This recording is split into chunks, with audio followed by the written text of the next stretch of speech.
जय Hind everyone. So welcome back to awakening classes. जैसा कि हम अकाउंटेंसी एंड बुक कीपिंग देख रहे थे फाइनेंस अकाउंट असिस्टेंट एग्जाम के लिए, इसका ऑलरेडी एक मैराथन सेशन में अपलोड कर चुका हूं जिसमें हमने रिवाइज किया था। हमने बेसिक्स ऑफ अकाउंटेंसी देखा था, अकाउंटेंसी क्या होता है, बुक कीपिंग क्या होता है उसके बारे में समझा था, फाइनेंशियल अकाउंटिंग क्या होती है, कॉस्ट अकाउंटिंग क्या होती है, डिसीजन मेकिंग अकाउंटिंग क्या होती है, उनके बारे में भी हमें जिसको मैनेजमेंट अकाउंटिंग कहते हैं उसको देखा था। फिर हमने उसके बाद देखा था कि जो भी फाइनेंशियल अकाउंटिंग के रिलेटेड टर्म्स हैं जहाँ हमें पेपर में क्वेश्चन आते हैं उन सभी टर्म्स के बारे में हमने समझा था जो कि एग्जाम ओरिएंटेड थी, उनको हमें कवर किया था।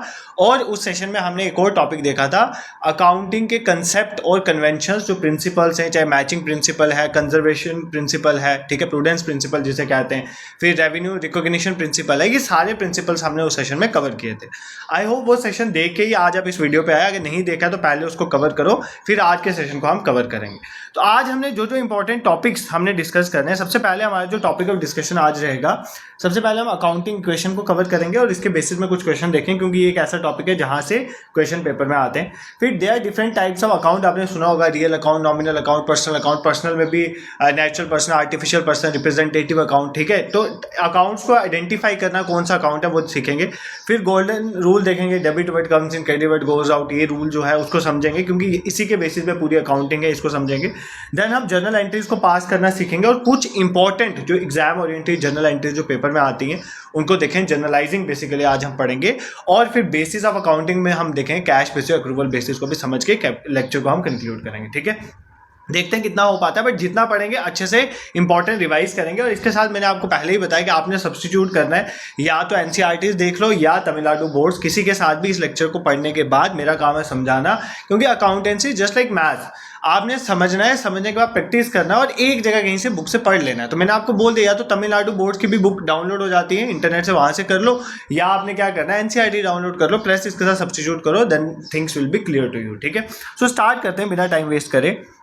सबसे पहले हमने सबसे इंपॉर्टेंट चीज़ जो पढ़नी है दैट इज अकाउंटिंग इक्वेशन, ठीक है। अकाउंटिंग इक्वेशन बेसिकली एक ऐसा टॉपिक है जहां से आपको न्यूमेरिकल आते हैं, ठीक है, पेपर में, तो ये अच्छे से आपने कवर करना है। देखो, अकाउंटिंग इक्वेशन एक फंडामेंटल कंसेप्ट है अकाउंटिंग में जो कहता है कि कोई भी कंपनी है हमारे पास, मान लो हमारे पास कंपनी है, एक कंपनी ए कंपनी है, तो इस कोई भी कंपनी है, किसी भी टाइम पे साल के एक कंपनी के जो टोटल एसेट्स होंगे, टोटल एसेट्स, ठीक है, इसलिए मैं आपको बोल रहा था पहला सेशन अगर आप देख के आओगे ना तो फिर तुम्हें एसेट क्या होता है, लायबिलिटी जो टर्म यूज करूंगा वो आती होंगी। तो कंपनी ए की एक टाइम पे जो टोटल एसेट होता है वो किसके बराबर होता है, इसकी टोटल लायबिलिटीज के बराबर, ठीक है। किसके बराबर होता है, टोटल लायबिलिटीज के बराबर। यही बेसिकली आपकी अकाउंटिंग इक्वेशन है, ठीक है। अब टोटल एसेट, इस टोटल लायबिलिटीज को हम टोटल इक्विटीज भी कहते हैं, क्या कहते हैं, इक्विटीज भी कहते हैं। इसी को हम क्या कहते हैं, टोटल क्लेम्स भी कहते हैं, क्या कहते हैं, टोटल क्लेम्स भी कहते हैं। तो पेपर में कुछ भी आ सकता है। अगर आपको पेपर में अकाउंटिंग क्वेश्चन बोले total asset is equals to total liability तो वो भी करेक्ट है। अगर total asset is equals to equities बोले वो भी करेक्ट है, और total asset is equals to total claims बोले, ठीक है, वो भी इक्वल है, ठीक है, वो भी करेक्ट है। ये सब अकाउंटिंग क्वेश्चन में आता है। बट आप बोलोगे सर हमने जो पढ़ा था, हमने अकाउंटिंग क्वेश्चन ये पढ़ा था asset is equals to capital plus liability, आप तो बोल रहे हो total asset is equals to total liability. तो भाई टोटल लायबिलिटी मतलब क्या होता है, टोटल उधारी किसी कंपनी के ऊपर। अब कंपनी के ऊपर उधारी तो दो तरह की है ना, एक तो जो उसने ऑनर ने पैसा डाला वो भी कंपनी उधारी है ना कंपनी की, कंपनी ने वो पैसा तो देना है ना जिसने कैपिटल डाली है, और दूसरा जो बाहर से उधारी ली है। तो बेसिकली अगर मैं टोटल लायबिलिटी को डिवाइड कर दूं, टोटल लायबिलिटी किसके बराबर होती है, तो assets is equals to total liability में दो चीजें आ जाती हैं, एक आ जाती है इंटरनल लायबिलिटी प्लस आ जाती है एक्सटर्नल लायबिलिटी। तो इसीलिए हमारी अकाउंटिंग इक्वेशन इस तरह की होती है, asset is equals to capital plus liability. Capital क्या होती है, बेसिकली इंटरनल लायबिलिटी। मैंने आपको जब लायबिलिटी पढ़ाया था मैंने आपको बोला था एक बिजनेस पर जो उधार होता है वो दो तरह का होता है। एक तो इंटरनल लायबिलिटी जो उसके शेयर होल्डर्स हैं, जो उसका प्रोपराइटर है जिसने उसको पैसा डाला हुआ है। बिजनेस एंटिटी कंसेप्ट कहता है बिजनेस अलग है और ऑनर अलग है। मान लो मैंने ही अवेकनिंग क्लास में पैसा डाला, तो जो पैसा मैंने अवेकनिंग क्लास में इन्वेस्ट किया होगा, बिजनेस ये मानता है कि जो उसका ऑनर है वो अलग है। ये जो मैंने पैसा अपने ही अवेकनिंग क्लासेस में डाला हुआ है वो बिजनेस के लिए, अवेकनिंग क्लासेस के लिए वो उधार है जो ऑनर से लिया हुआ है। तो ये एक इंटरनल लायबिलिटी। और एक्सटर्नल लायबिलिटी, बाकी लायबिलिटी में क्या आ जाती है, एक्सटर्नल लायबिलिटी मतलब आपने जो बाहर से उधार लिया, मान लो आपने कोई बैंक से लोन लिया हुआ है या किसी क्रेडिटर से पैसा लिया हुआ, ये सारा किस में आ जाएगा, एक्सटर्नल लायबिलिटी। तो यही आपकी अकाउंटिंग क्वेश्चन होती है, वो कहती है कि जो पूरा एसेट होगा किसी कंपनी का at a point of time वो उसकी टोटल लायबिलिटीज के बराबर होगा, या बोल दो उसकी इक्विटीज के बराबर होगा, या टोटल क्लेम क्लेम्स के बराबर। लाइबिलिटीज एक बिजनेस पे दो तरह की होती है, एक होती है इंटरनल लाइबिलिटीज जिसको हम कैपिटल कहते हैं, और एक्सटर्नल लाइबिलिटीज हमारी, जैसे मान लो किसी क्रेडिटर से पैसा लिया हुआ या कहीं से पैसा। इस इक्वेशन को अकाउंटिंग इक्वेशन भी कहते हैं, इसको बैलेंस शीट इक्वेशन भी कहते हैं, बैलेंस शीट इक्वेशन। ठीक है, तो ये आई होप आपको अकाउंटिंग इक्वेशन जो है वो समझ आ गई। और एक और इंपॉर्टेंट चीज़ तुम्हें यहाँ पर याद रखनी है, मानो जब आपको अकाउंटिंग इक्वेशन के रिलेटेड क्वेश्चन आएंगे पेपर में, तो अगर आपकी जो कैपिटल होती है ना, अगर आपको कोई भी प्रॉफिट आएगा, मान लो आपको कोई भी अकाउंटिंग इक्वेशन का क्वेश्चन आया, उसमें प्रॉफिट दिया हुआ, तो जो भी प्रॉफिट होता है वो कैपिटल में हमेशा आपने ऐड कर देना है। तो प्रॉफिट को क्या करना है, कैपिटल में ऐड कर देना, और जो लॉस होगा उसको कैपिटल में से माइनस कर देना। ठीक है, इतनी चीज़ें तुम्हें अगर पता है तो अकाउंटिंग के रिलेटेड जो भी अकाउंटिंग क्वेश्चन के रिलेटेड जो भी क्वेश्चन आएगा तुम इजीली कर लोगे। ठीक है सर, क्या है ये, देखो पढ़ेंगे, रिवाइज करते चलेंगे ताकि सेशन के एंड तक तुम्हें सारी चीज़ें क्लास में प्रिपेयर हो जाएं। ठीक है, अकाउंटिंग क्वेश्चन ये कहती है कि एक कंपनी अगर हमारे पास है, उसके जो टोटल एसेट्स होते हैं वो टोटल लाइबिलिटीज़ के बराबर होते हैं, या बोल दो टोटल क्लेम्स के बराबर होते हैं, या बोल दो टोटल इक्विटीज़ के बराबर होते हैं।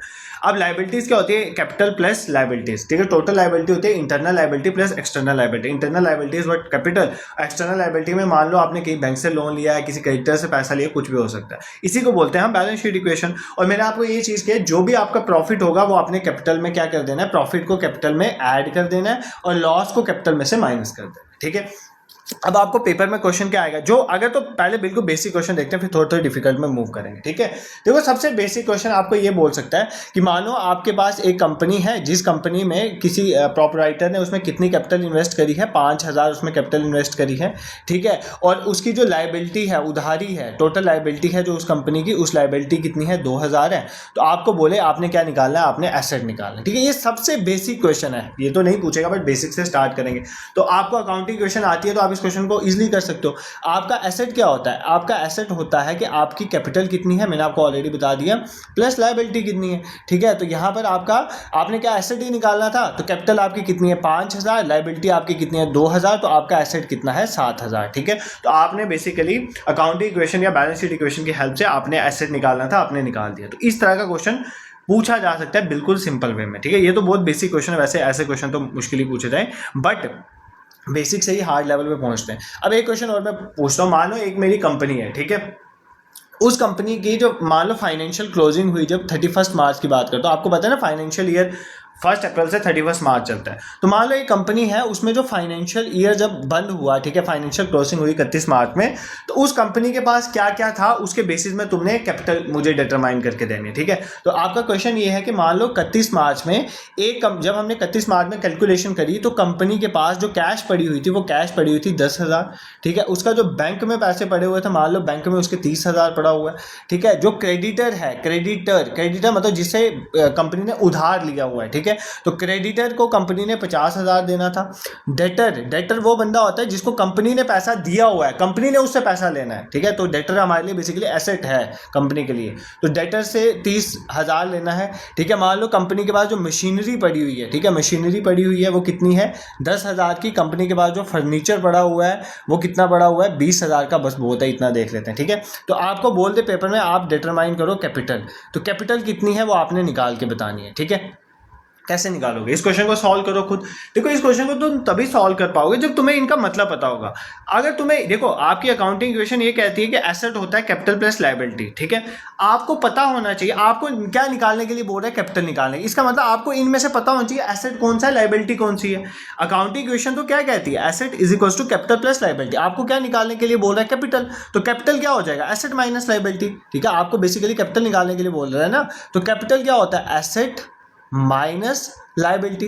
बट भाई तुम्हें पहचानना तो आना चाहिए ना इसमें से एसेट कौन सा और लाइबिलिटी कौन सी है। अगर पहचान लोगे तो वो कर लोगे क्वेश्चन। तो पहले हम आइडेंटिफाई करते हैं इनमें से एसेट कौन से और इनमें से लाइबिलिटी कौन सी, फिर आप क्वेश्चन कर पाओगे। ठीक है, लाइबिलिटी कौन सी है, ठीक है, देखो कौन कौन सा एसेट है, कौन सी लाइबिलिटी, फिर एसेट में से लाइबिलिटी को माइनस कर देंगे आंसर है कैश किसी भी कंपनी के लिए एसेट है, तो 10,000 यहाँ आ गया। दूसरा कौन सी है, दूसरा है बैंक में जो 30,000 पड़े हुए हैं वो भी कंपनी के लिए क्या एसेट है। ठीक है, क्रेडिटर वो होता है जिस बंदे से कंपनी ने उधार लिया हुआ है, तो वो कंपनी की लाइबिलिटी है, कंपनी ने कल उसको पैसा देना है ना वापस, कितना 50,000 रुपया, तो लाइबिलिटी आ जाएगी ये 50,000। क्रेडिटर जो है लाइबिलिटी है। डेटर वो है जिसने कंपनी से पैसा लिया हुआ है, तो कंपनी उससे फ्यूचर में पैसा पैसा लेगी ना, तो ये कंपनी के लिए क्या एसेट है। मशीनरी कंपनी का एक एसेट है और फर्नीचर भी कंपनी का एक एसेट है। तो बेसिकली आपको सबसे इंपॉर्टेंट चीज़ है आप आइडेंटिफाई कर पाओ इनमें से कौन सा एसेट है और कौन सी लायबिलिटी। अगर आप आइडेंटिफाई कर पाओगे फिर तो कोई दिक्कत नहीं, अगर आप आइडेंटिफाई नहीं कर पा रहे फिर दिक्कत है। इन सबको ऐड करो, 20 10 30 हो गया, 30 30 30 90 और 10 100 के, ये बन गया आपका 100 के, ठीक है। और आपकी लायबिलिटी कितनी है 50 के, ठीक है। तो आपने क्या निकालना है, कैपिटल। कैपिटल क्या होता है, एसेट माइनस लायबिलिटी। कैपिटल क्या होता है, एसेट माइनस, आपका एसेट जो है वो है 100 के और आपकी लायबिलिटी कितनी है 50 के, तो आपकी कैपिटल कितनी आ गई 50 के, ठीक है। तो आपकी कैपिटल कितनी बनी 50 के बनी। I hope this is clear to you. इस क्वेश्चन में तुम्हें कोई भी दिक्कत नहीं होगी, कोई भी मुश्किल क्वेश्चन नहीं था अगर आप चीज़ों को आइडेंटिफाई कर पाओ, ठीक है। देखो एमसीक्यूज मैंने बाद में बहुत प्रैक्टिस करवाने, बट कंसेप्ट समझने के साथ साथ भी एमसीक्यूज करना ज़रूरी है। और मुझे ऐसा लग रहा है कि जो आपका पेपर आने वाला है इसमें एमसीक्यूज काफ़ी आएंगे, अच्छे खासे एमसीक्यूज आएंगे। तो आपने एमसीक्यूज अच्छे से प्रैक्टिस करना है। अगर आपको सिंपली एक क्वेश्चन क्या था, वो सिंपल क्वेश्चन था कि एक जो कंपनी है उसमें 31 मार्च के जब क्लोजिंग हो रही तब 10,000 कैश पड़ी थी, बैंक में 30,000 पड़ा था, क्रेडिटर के पास 50,000 था, क्रेडिटर से 50,000 लिया हुआ था, सॉरी।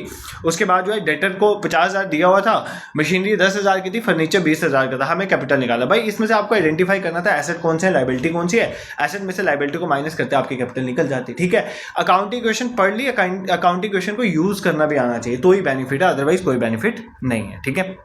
एक और क्वेश्चन करते हैं, ठीक है। अब मैं वो क्वेश्चन करवाऊंगा जो क्वेश्चन मैंने आपको ऑलरेडी बताया ना कि जो प्रॉफिट है वो कैपिटल में ऐड होता है और लॉस कैपिटल में से माइनस होता है अकाउंटिंग क्वेश्चन में, तो उसको भी समझना जरूरी है। तो अगर मान लो मैं आपको एक क्वेश्चन ऐसा बोलता हूँ, अगर आपको ऐसा पेपर में क्वेश्चन आ जाता है, मान लो एक बिजनेस है आपके पास, ठीक है, एक बिजनेस है और इन द बिगिनिंग, मान लो इस बिजनेस में बिगिनिंग ऑफ फाइनेंशियल ईयर में, जब फाइनेंशियल ईयर आपका स्टार्ट हुआ, ठीक है, बिगिनिंग ऑफ फाइनेंशियल ईयर, उस बिजनेस में जो है आपने क्या था, देखो एक बिजनेस जो आपका स्टार्ट हुआ और उस बिजनेस ऑफ फाइनेंशियल ईयर की जो बिगिनिंग में जो है क्या हुआ, आपकी जो कैपिटल, मान लो कैपिटल कितनी थी उस बिजनेस के स्टार्टिंग में, कैपिटल थी 20 के, ठीक है। मान लो जब बिजनेस शुरू होगा किसी ने इनिशियल कैपिटल लगाई होगी तो 20,000 का उसने बिजनेस शुरू किया, ठीक है।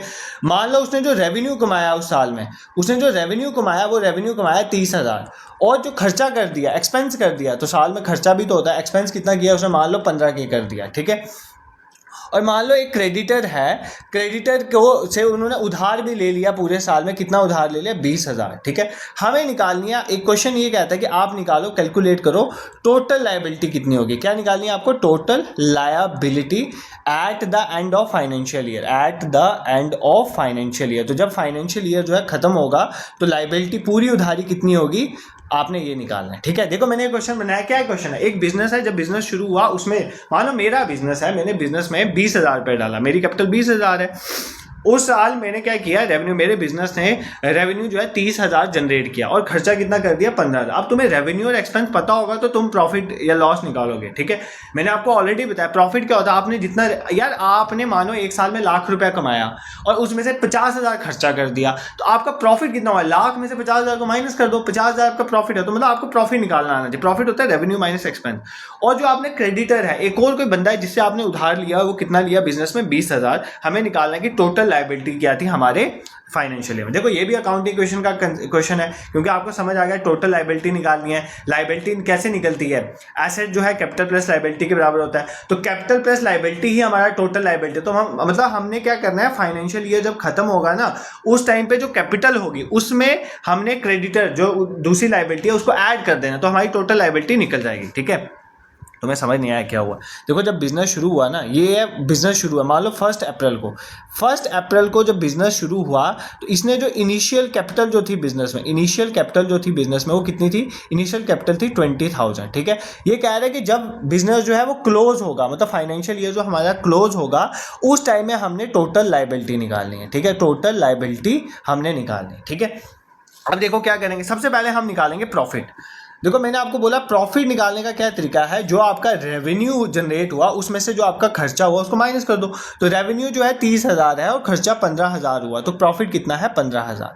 मैंने आपको बोला कि जो भी आपका प्रॉफिट आता है वो किस में ऐड हो जाता है, कैपिटल में। तो आपकी इनिशियल कैपिटल कितनी थी 20 के, और उसमें आप 15 के ऐड कर दोगे तो 35 के आपकी क्या बन गई, फाइनल कैपिटल। जब साल क्लोज होगा तो जो फाइनल कैपिटल है आपकी वो कितनी बन गई है, फाइनल कैपिटल बन गई 35,000, ठीक है।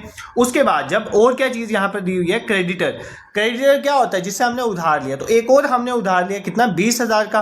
तो 35K हमारी फाइनल कैपिटल थी, हमारी फाइनल कैपिटल क्या थी, 35K, और प्लस हमने क्या किया, प्लस हमने उधार लिया किससे, क्रेडिटर से। तो क्रेडिटर से हमने कितना उधार लिया, क्रेडिटर से हमने 20,000 उधार लिया। तो यही तो हमारी बन जाएगी ना टोटल लायबिलिटी। तो ये हमारी टोटल लायबिलिटी बन गई 55K, ठीक है। ये क्या बन गई, टोटल लायबिलिटी। देखो मैं K में इसलिए लिख रहा हूँ क्योंकि जल्दी हो जाता है ना, K मतलब 1000, तो 55,000 मेरी टोटल, हमें टोटल लायबिलिटी निकालनी थी ना। तो टोटल लायबिलिटी मैंने इसलिए आपको पहले ही समझा दिया, टोटल लायबिलिटी होती है internal plus external. Internal liability मतलब कैपिटल, एक्सटर्नल लायबिलिटी मतलब जो भी क्रेडिटर या कहीं से भी तुमने उधार लिया हुआ है, ठीक है। तो बेसिकली इसने इनिशियल कैपिटल बोली हुई थी कि एक बिजनेस में, ये क्वेश्चन क्या था, बहुत सिंपल क्वेश्चन था। तुम्हें मैं सिर्फ बोल रहा हूँ कि आपको प्रॉफिट जो होता है वो कैपिटल में ऐड करना होता है और लॉस कैपिटल में से माइनस करना, ये चीज़ तुम्हें मैं सिखा रहा था। तो इस क्वेश्चन में हमने क्या किया, सबसे पहले हमने ये देखा कि हमारा जो बिजनेस है उसमें स्टार्टिंग में कैपिटल थी 20,000, रेवेन्यू जो है 30,000 जनरेट हुआ, खर्चा 15,000 हो गया। तो इसका मतलब प्रॉफिट कितना हुआ, 30 में से 15 को माइनस करें 15,000। तो फाइनल कैपिटल कितनी लगी, इनिशियल कैपिटल थी 20,000, प्रॉफिट है 15,000। तो फाइनल कैपिटल निकालने के लिए इनिशियल कैपिटल में प्रॉफिट ऐड कर दो, तो कितना हो गया 35,000। तो क्रेडिटर से कितना लिया 20,000, तो 35 प्लस 20 कितने हो गए 55,000। तो 55,000 रुपये हमारी लास्ट में क्या बनेगी, लाइबिलिटी बनेगी, ठीक है। तो मान लो आपको यहाँ पर एसेट भी दे देता, आपको एसेट निकालने की, अगर मान लो पेपर में ये बोलता पहले टोटल लायबिलिटी निकालो फिर एसेट निकालो, तो टोटल एसेट कितना होगा, total asset is equal to total liability. तो टोटल एसेट भी आपका कितना होगा 55,000, ठीक है। इस तरह से ये क्वेश्चन किए जाते हैं बेसिकली। तुम जितनी प्रैक्टिस करोगे इन क्वेश्चंस को करने के लिए, ये क्वेश्चन तुम्हें इतने क्लियर हो जाएंगे, ठीक है। आई होप अकाउंटिंग इक्वेशन क्या होती है और उसके रिलेटेड किस तरह से क्वेश्चन पेपर में पूछे जा सकते हैं, ये चीज़ तुम्हें समझ आ गई। इसको एक बार रिवाइज करते हैं फिर हम आगे बढ़ेंगे, ठीक है। अकाउंटिंग इक्वेशन पहले एक बार समझना चाहिए। देखो अकाउंटिंग इक्वेशन यही कहती है कि एक ऐसी इक्वेशन है जो बोलती है कि जो भी एक कंपनी के टोटल एसेट होंगे वो कंपनी की टोटल लायबिलिटीज के बराबर होंगे, मतलब इक्विटी या क्लेम्स के बराबर। टोटल लायबिलिटी इंटरनल पर एक्सटर्नल होती है, इंटरनल लायबिलिटी कैपिटल होती है, एक्सटर्नल लायबिलिटी मान लो कहीं से भी उधार ली है, ठीक है। और मैंने आपको बोला इसमें क्या होता है, जो भी प्रॉफिट होगा वो अपने कैपिटल में ऐड कर देना अगर क्वेश्चंस में दिखे, और लॉस होगा तो उसको माइनस कर देना। प्रॉफिट लॉस कैसे निकल, जो आपका रेवेन्यू जनरेट हो उसमें से खर्चे को माइनस कर दो, आपका प्रॉफिट निकल जाएगा। तो एक दो क्वेश्चन मैंने इसके बेसिस में करवाए, आई होप ये क्वेश्चन आपको समझ आए होंगे। ऐसे बाद में हम एमसीक्यूज प्रैक्टिस कर लेंगे जब हम सारा कंप्लीट कर दें, बट साथ में भी करना जरूरी है, ठीक है। आपने कोई कंसेप्ट समझा बट उस कंसेप्ट को इंप्लीमेंट ही नहीं सीखा तो फिर क्या फायदा। मान लो मैं मैथ्स के तुम्हें रूल्स पढ़ा लूं और मैं तुम्हें एमसीक्यूज प्रैक्टिस नहीं करवाऊं मैथ्स के, तो तुम कैसे पेपर में करोगे, ठीक है। इसीलिए आराम से पढ़ेंगे और अच्छे से कवर करते चलेंगे, ठीक है। अब हमारा एक टॉपिक हो गया आज का कवर।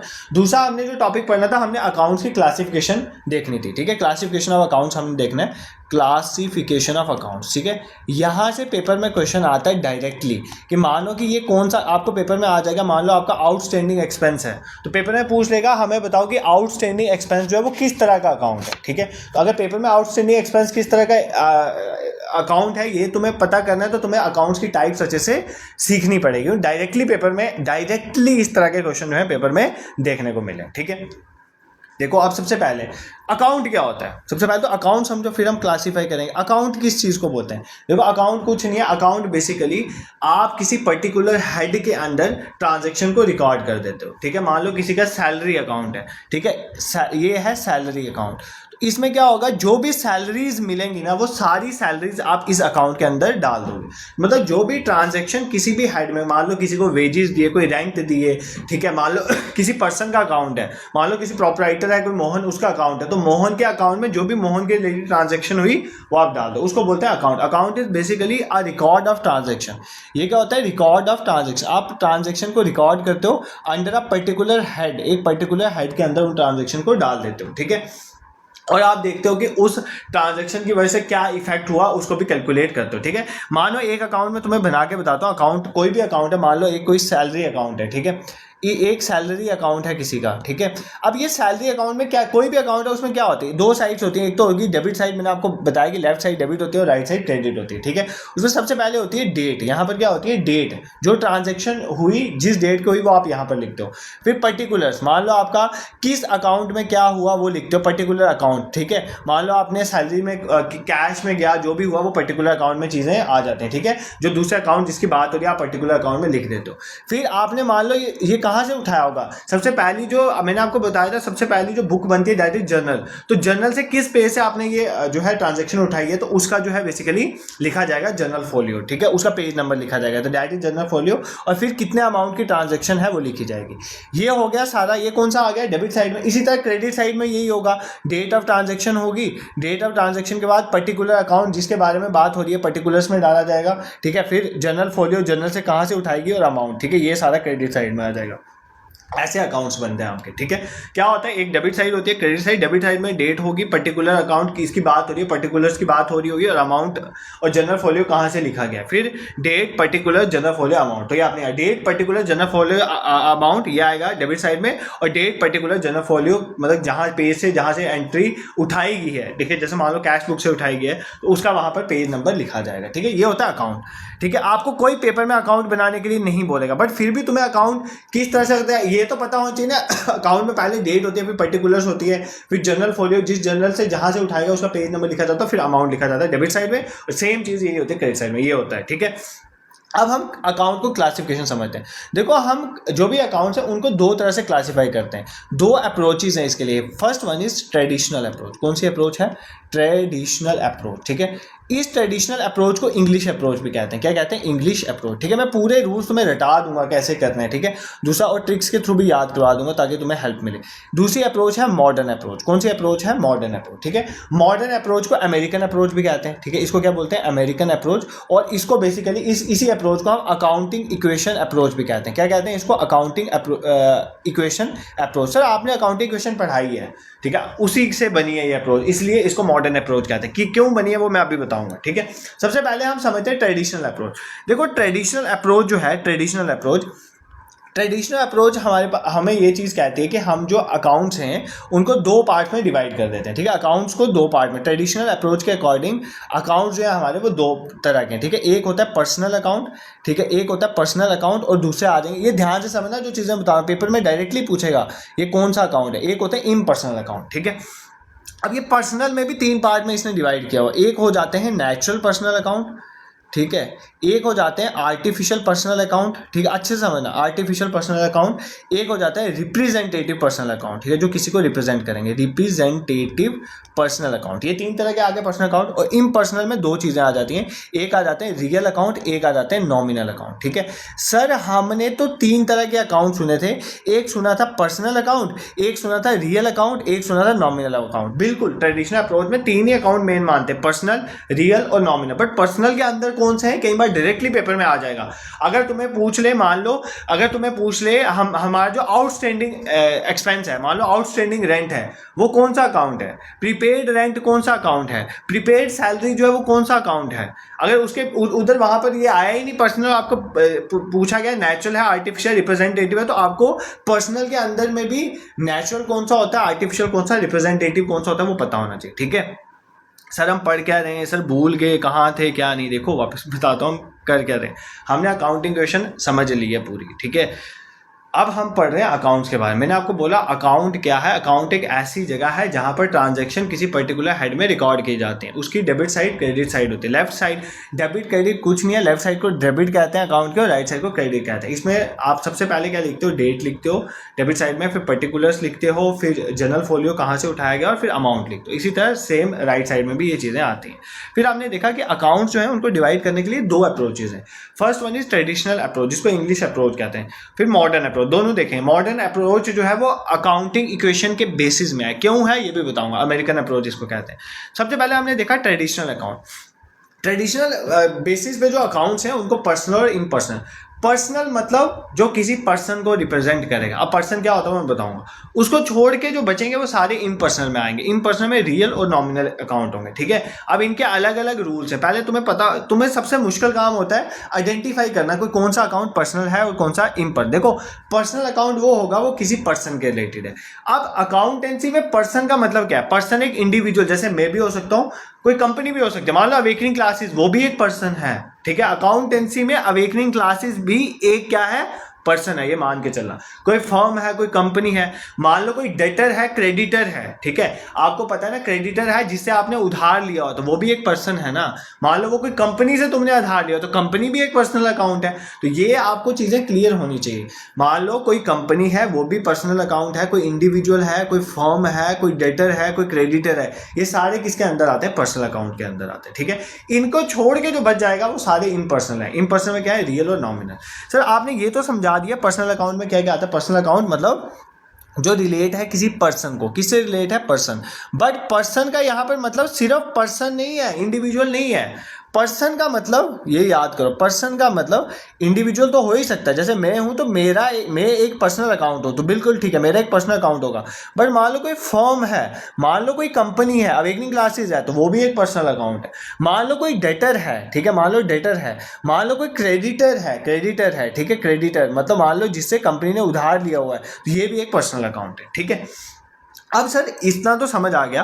अब ये पर्सनल में जो टाइप्स हैं इसको समझा दो, ठीक है। नेचुरल वाला कौन सा है, आर्टिफिशियल कौन होता है, रिप्रेजेंटेटिव कौन सा? देखो नेचुरल वो आ गया जिसको गॉड ने क्रिएट किया, ठीक है। अगर मेरा अकाउंट बनेगा तो वो नेचुरल पर्सन अकाउंट होगा जिसको गॉड ने क्रिएट किया, ठीक है। इस तरह से याद करो, मतलब जो भी इंसानों के अकाउंट होंगे, जैसे मान लो मोहन का अकाउंट है, सोहन का अकाउंट है, श्याम का अकाउंट है, ये सारे कौन से आगे? नेचुरल अकाउंट, ठीक है। मान लो मैं ऐसे लिख देता हूँ मोहन अकाउंट, ठीक है। तो ये कौन सा आ गया हमारे पास? Natural account. सेकंड आ गया आपका आर्टिफिशियल। आर्टिफिशियल का मतलब होता है मान लो कोई कंपनी है, ठीक है। आर्टिफिशियल कोई एक पर्सन थोड़ी है, बट वो कोई पर्सन ही तो चला रहा होगा। तो मान लो कोई कोई पर्सन जो बिजनेस चला रहा है, उस बिजनेस का जो अकाउंट होगा that is known as artificial. जैसे मान लो awakening classes is a artificial personal account, ठीक है, ये आर्टिफिशियल पर्सनल अकाउंट है। तीसरा जो है representative personal account. Representative personal account वो होता है जो किसी ग्रुप ऑफ पर्सन को रिप्रेजेंट करे। किसको रिप्रेजेंट करे? Group of person. तो ग्रुप ऑफ पर्संस को रिप्रेजेंट करने वाले अकाउंट को क्या बोलते हैं? Representative account. सर ये समझाओ, ये समझने। मान लो आपने क्या किया, आपने जो है रेंट अभी देना है, तो आउटस्टैंडिंग रेंट, ठीक है, आउटस्टैंडिंग रेंट, ठीक है, या प्रीपेड रेंट। आपने रेंट को पहले ही प्रीपेड कर दिया, ठीक है, प्रीपेड रेंट, या मान लो प्रीपेड सैलरी होगी, ठीक है, प्रीपेड सैलरी। ये सारे अकाउंट कौन से होते हैं? ये सारे रिप्रेजेंटेटिव पर्सनल अकाउंट। मतलब कहने का मतलब क्या है? आउटस्टैंडिंग रेंट मतलब क्या है? मैंने मान लो मैं किसी के घर किराए में रहता था, मैंने क्या किया, एक महीना किराए में रहा, बट मैंने अभी उनको पैसे नहीं दिए, मैं महीने के बाद पैसे दूंगा, तो वो मेरा आउटस्टैंडिंग रेंट है, अभी मैंने देना है, ठीक है। तो वो एक आउटस्टैंडिंग रेंट आ गया। तो जितने भी लोग जिनके आउटस्टैंडिंग रेंट रहते हैं, जिन्होंने अभी रेंट पे नहीं किया, उन सबका एक अकाउंट बन जाएगा, that is known outstanding rent. ये ग्रुप ऑफ पर्संस का अकाउंट है ना, इस तरह से याद रखना। प्रीपेड रेंट मतलब जो आपने ग्रुप ऑफ पर्संस ने पहले ही रेंट पे कर दिया। मान लो प्रीपेड रिचार्ज, मान लो 10 लाख लोगों ने पहले ही रिचार्ज कर दिए जियो के, ये मान लो उनका जो अकाउंट बनेगा that is known as prepaid rent account. तो वो ग्रुप ऑफ पर्सन को ही रिप्रेजेंट कर रहा है ना, तो वो आ गया रिप्रेजेंटेटिव पर्सनल अकाउंट, ठीक है। इन सबको छोड़ के जो अकाउंट होंगे that is known as impersonal account, ठीक है। इनको छोड़ के जो होंगे वो कौन से होंगे?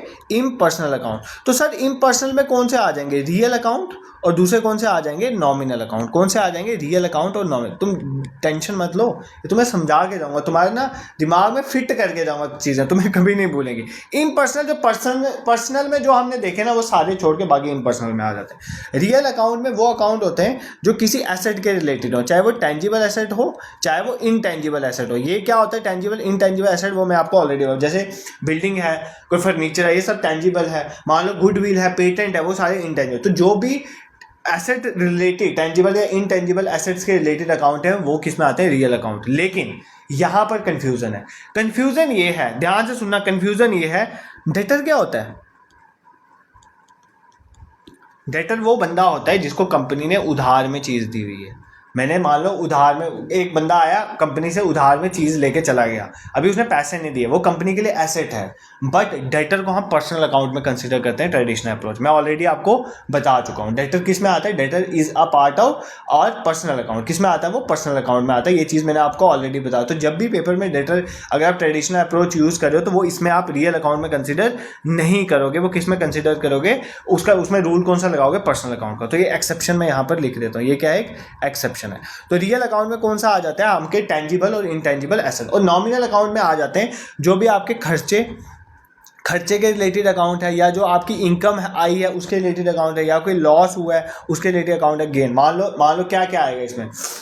मान लो आपने कोई चीज़ बेची है तो आपकी इनकम आई ना सेल्स अकाउंट, सेल्स में आप बेचते हो इनकम आती है, तो वो एक तरह का नॉमिनल अकाउंट है क्योंकि इसमें से इनकम आ रही है। मान लो आपने आपने कोई चीज़ परचेज की, तो आपने कोई परचेज की तो आपने खर्चा किया ना उसको परचेज करने के लिए, तो purchase account is also a part of आपका किस में आता है, नॉमिनल अकाउंट। मान लो किसी ने आपने इंटरेस्ट पेड किया, वो भी आपने इनकम गेन करी, वो अकाउंट भी किस में आएगा, नॉमिनल अकाउंट। ठीक है, तो नॉमिनल अकाउंट मतलब नॉमिनल अकाउंट वो सारे अकाउंट आएंगे जिसमें कोई खर्चे की बात हो रही है, कोई इनकम की बात हो रही है, कोई लॉस की, कोई गेन की, या आपने याद रखना वो किस में आएंगे, वो सारे नॉमिनल अकाउंट में आएंगे। ठीक है, यहाँ तक पहले पूरा रिवाइज करो।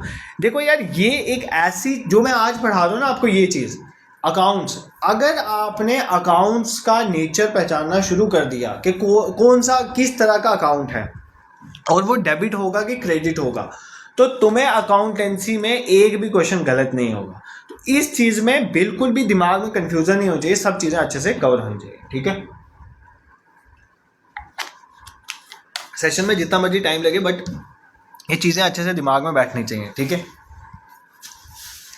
और दूसरा गर्मी भी आ गई काफ़ी, तो अपना हेल्थ का भी ध्यान रखना भाई, पानी शानी अच्छे से पीते रहना। ठीक है, बेसिकली हम अकाउंट्स की टाइप देख रहे हैं, यहीं से चलते हैं। हमारे पास ट्रेडिशनल अप्रोच है, मॉडर्न। ट्रेडिशनल में मैंने आपको बोला पर्सनल, पहले हम ट्रेडिशनल पढ़े, मॉडर्न में जाएंगे। एक तरह के अकाउंट होते हैं उनको बोलते हैं पर्सनल अकाउंट, दूसरे पर्सनल को छोड़ के सारे इम्पर्सनल। पर्सन एक पर्सन को रिप्रेजेंट नहीं करता, वो इंडिविजुअल, फर्म, कंपनी, किसी को भी represent. Debtor credit is also part of personal account according to traditional approach. ठीक है, मतलब अंग्रेजों की अप्रोच के अकॉर्डिंग। सबसे पहले नेचुरल अकाउंट जो गॉड ने क्रिएट किया, वो जो पर्सनल अकाउंट होगा, जैसे राम, श्याम, सोहन, मोहन का अकाउंट। ठीक है, आर्टिफिशियल अकाउंट होगा जो किसी कंपनी को रिप्रेजेंट, क्योंकि कंपनी भी किसी पर्सन की होगी, तो वो जो कंपनी को रिप्रेजेंट करे डायरेक्ट उन्होंने आर्टिफिशियल। और रिप्रेजेंटेटिव अकाउंट होगा जो ग्रुप ऑफ पर्सन को रिप्रेजेंट करे। मान लो जिन लोगों ने पहले से ही रेंट पे कर दिया, प्रीपेड रेंट वाला अकाउंट, उसमें वो सारे पर्सन आएंगे, तो prepaid rent is a part of representative personal account. ठीक है, आपको पता होगा कौन सा अकाउंट है फिर तो उसका रूल लगाओगे ना। अगर पता ही नहीं होगा कौन सा अकाउंट है फिर रूल कैसे लगाओगे। तो पहले आप ये समझो अच्छे से कि कौन सा अकाउंट है वो। ठीक है, इसको छोड़ के सारे इम्पर्सनल में आ जाए। इम्पर्सनल में सबसे पहले आ गया रियल अकाउंट। रियल अकाउंट, हाँ, रियल मतलब एसेट, कोई भी टेंजिबल या इनटेंजिबल एसेट का अकाउंट जो है रियल है। इसमें एक एक्सेप्शन है, डेटर। डेटर भी कंपनी के लिए एसेट है, बट ट्रेडिशनल अप्रोच ये कहती है डेटर को पर्सनल अकाउंट मानो। ठीक है, नॉमिनल अकाउंट वो होते हैं जो सारे खर्चे, इनकम, लॉस, गेन, वो सारे किस में आ जाते हैं, हमारे नॉमिनल अकाउंट। ठीक है, अब पेपर में कंफ्यूजन पता क्या होती है, पेपर में कंफ्यूजन होती है, ध्यान से सुनना, पेपर में कंफ्यूजन होती है अकाउंट्स को मेनली दो अकाउंट में सबसे ज़्यादा बच्चा कंफ्यूज होता है, एक नॉमिनल अकाउंट में और दूसरा पर्सनल अकाउंट में। सबसे ज़्यादा कंफ्यूजन यहाँ पर होती है कि कोई किसी अकाउंट को नॉमिनल बोला जाता है, किसी को पर्सनल। जैसे मान लो आपने रेंट पे किया, ठीक है, रेंट अकाउंट, रेंट एक खर्चा है। ठीक है, खर्चा है ना, तो रेंट एक क्या है, नॉमिनल अकाउंट है। बट मान लो अगर मैं बोलूं आउटस्टैंडिंग रेंट, आउटस्टैंडिंग रेंट, या आपने पहले ही रेंट पे कर दिया, प्रीपेड रेंट, तो वो कौन सा है, वो आपका कौन सा है, प्रीपेड रेंट, ये आपका पर्सनल अकाउंट। ये मैं ऑलरेडी बता चुका हूँ ना, आउटस्टैंडिंग रेंट, प्रीपेड रेंट, ये सारे कौन से होते हैं, रिप्रेजेंटेटिव पर्सनल अकाउंट, मतलब कौन से होते हैं, पर्सनल अकाउंट। सबसे ज़्यादा कंफ्यूजन यहीं पर होती है।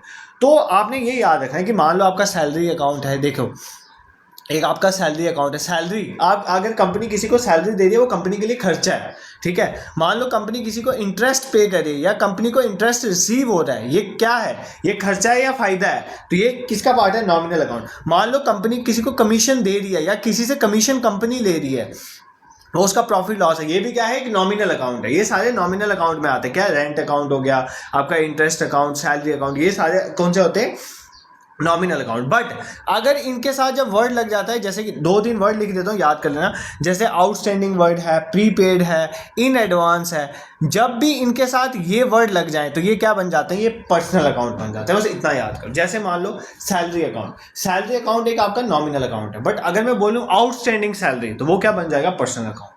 मान लो आपका जो है सैलरी, ये कौन सा अकाउंट है, नॉमिनल अकाउंट। अगर मैं बोल दूं प्रीपेड सैलरी तो वो क्या बन जाएगा आपका, वो आपका पर्सनल अकाउंट। मान लो आपका जो है इंटरेस्ट है, इंटरेस्ट एक नॉमिनल अकाउंट है, बट अगर मैं बोलूं इंटरेस्ट आपका रिसीव हो गया इन एडवांस, ठीक है, तो वो कौन सा बन जाएगा, वो बन जाएगा पर्सनल अकाउंट। ठीक है, बस ये चीज़ें तुम्हें क्लियर होनी चाहिए। इसके बाद कोई भी क्वेश्चन आएगा तुम्हें गड़बड़ नहीं। मैंने आपको ये समझाया कि आपके नॉमिनल अकाउंट के साथ अगर मैं word outstanding, prepaid, in advance ये वर्ड यूज़ कर लूँ तो वो कौन सा बन जाता है, वो पर्सनल अकाउंट बन जाता है। ठीक है, दिस इज क्लियर, कोई दिक्कत तुम्हें यहाँ पर नहीं होनी चाहिए। ठीक है, अब हम चलते हैं ट्रेडिशनल अप्रोच का गोल्डन रूल। कौन सा, गोल्डन रूल जिसे कहते हैं ऑफ ट्रेडिशनल अप्रोच, ठीक है। ट्रेडिशनल अप्रोच का गोल्डन रूल क्या कहता है? Golden rule, golden rule traditional approach का ये कहता है कि जो आपके पर्सनल अकाउंट होते हैं, ठीक है, जितने भी आपके पर्सनल अकाउंट हैं उसमें आपको क्या करना है, जितने भी आपके रियल अकाउंट हैं उसमें आपको क्या करना है, और जितने भी आपको नॉमिनल अकाउंट हैं उसको आपको क्या करना है। दिन रात सोते जागते ये रूल तुम्हारे दिमाग में होना चाहिए।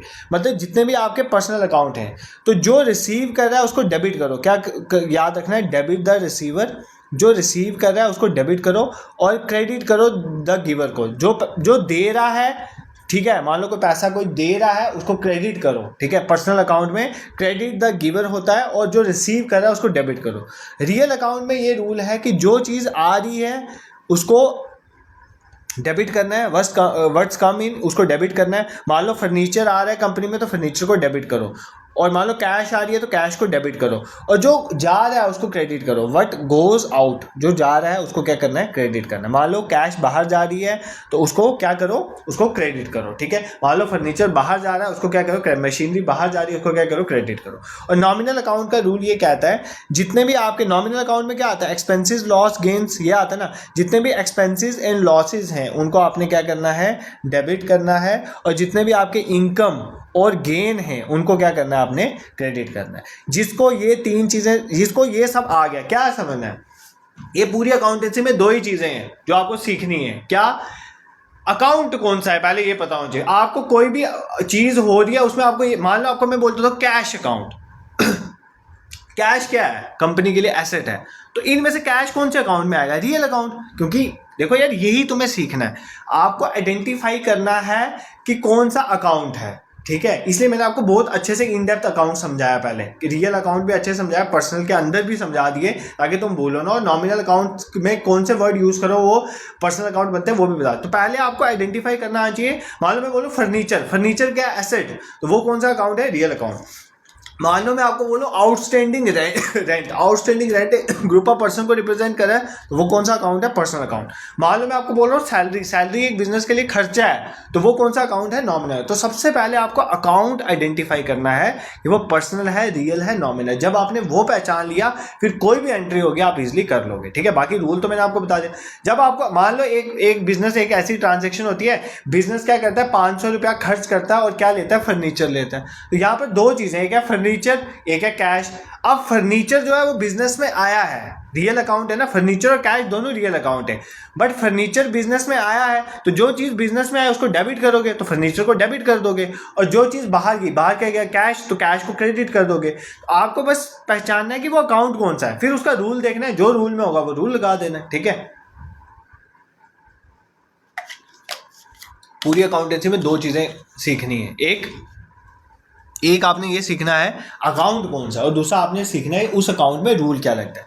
अगर आपने पहचान लिया कि पर्सनल अकाउंट है, तो अगर वो रिसीवर होगा तो उसको डेबिट कर दो, अगर वो गिवर होगा तो क्रेडिट कर। अगर आपने देख लिया ये रियल अकाउंट है, जो आ रहा है उसको डेबिट करोगे, व्हाट्स कमिंग इज डेबिटेड और what goes out is credited. अगर मान लिया आपका नॉमिनल अकाउंट है, तो अगर आपके खर्चे हैं या लॉसेज हैं उनको डेबिट कर देना, अगर आपकी इनकम्स और गेन्स हैं उनको क्रेडिट कर देना। इसमें तुम्हें कोई दिक्कत नहीं होनी चाहिए, ठीक है।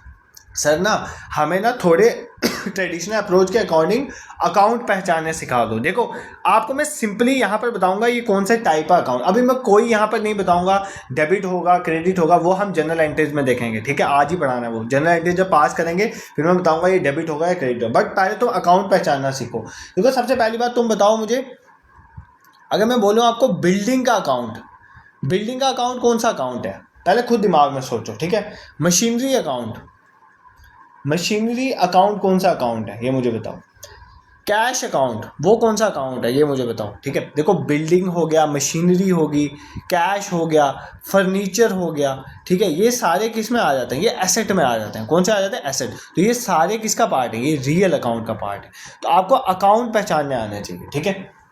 अब सबसे ज़्यादा बच्चे कहाँ पर कंफ्यूज होते हैं, ठीक है। सबसे ज़्यादा बच्चे कंफ्यूज होते हैं इन तीन अकाउंट में। ये तुम अभी रट लो। एक ड्राइंग अकाउंट, ड्राइंग क्या होता है? ड्राइंग अकाउंट वो अकाउंट होता है जो तब बनता है जब एक प्रोप्राइटर मान लो अपनी ही कंपनी से पैसा निकाल रहा है for personal use, personal use के निकाल रहा है, तो वो कौन सा होगा? उसके लिए वो उस चीज़ को बोलते हैं ड्राइंग।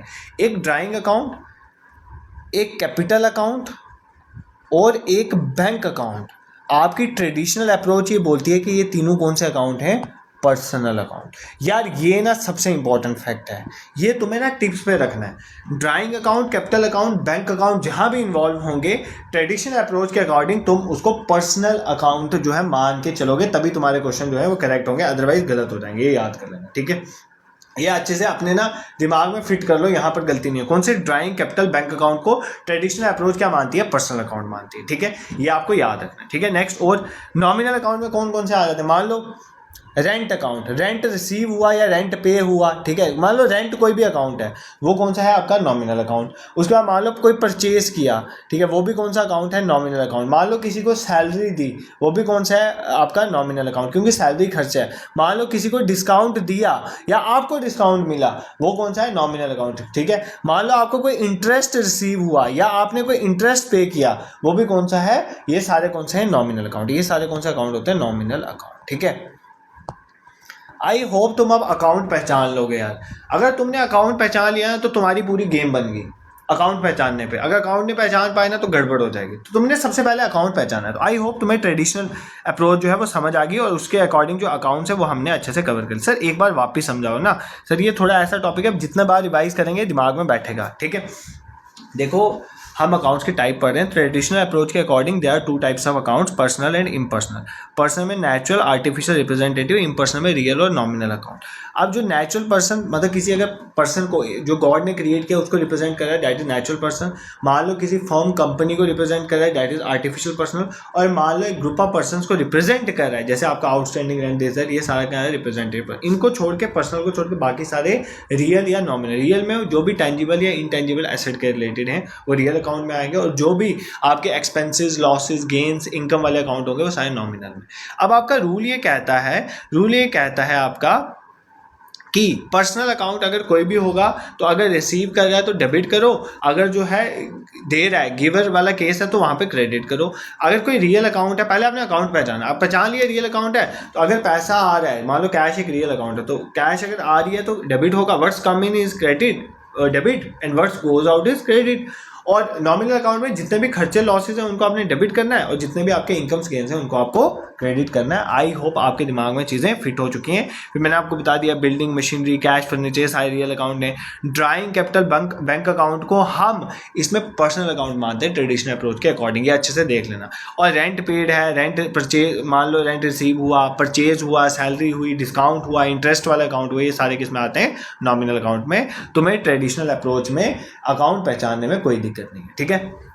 अब चलते हैं अकाउंट्स की classification according to modern approach. Modern approach के अकॉर्डिंग हम अकाउंट्स को 5 पार्ट्स में डिवाइड कर देते हैं। कौन कौन से 5 पार्ट में? सबसे पहले हमारा है एसेट अकाउंट, दूसरा हमारे पास है एक्सपेंस अकाउंट, तीसरा हमारे पास है लायबिलिटी अकाउंट,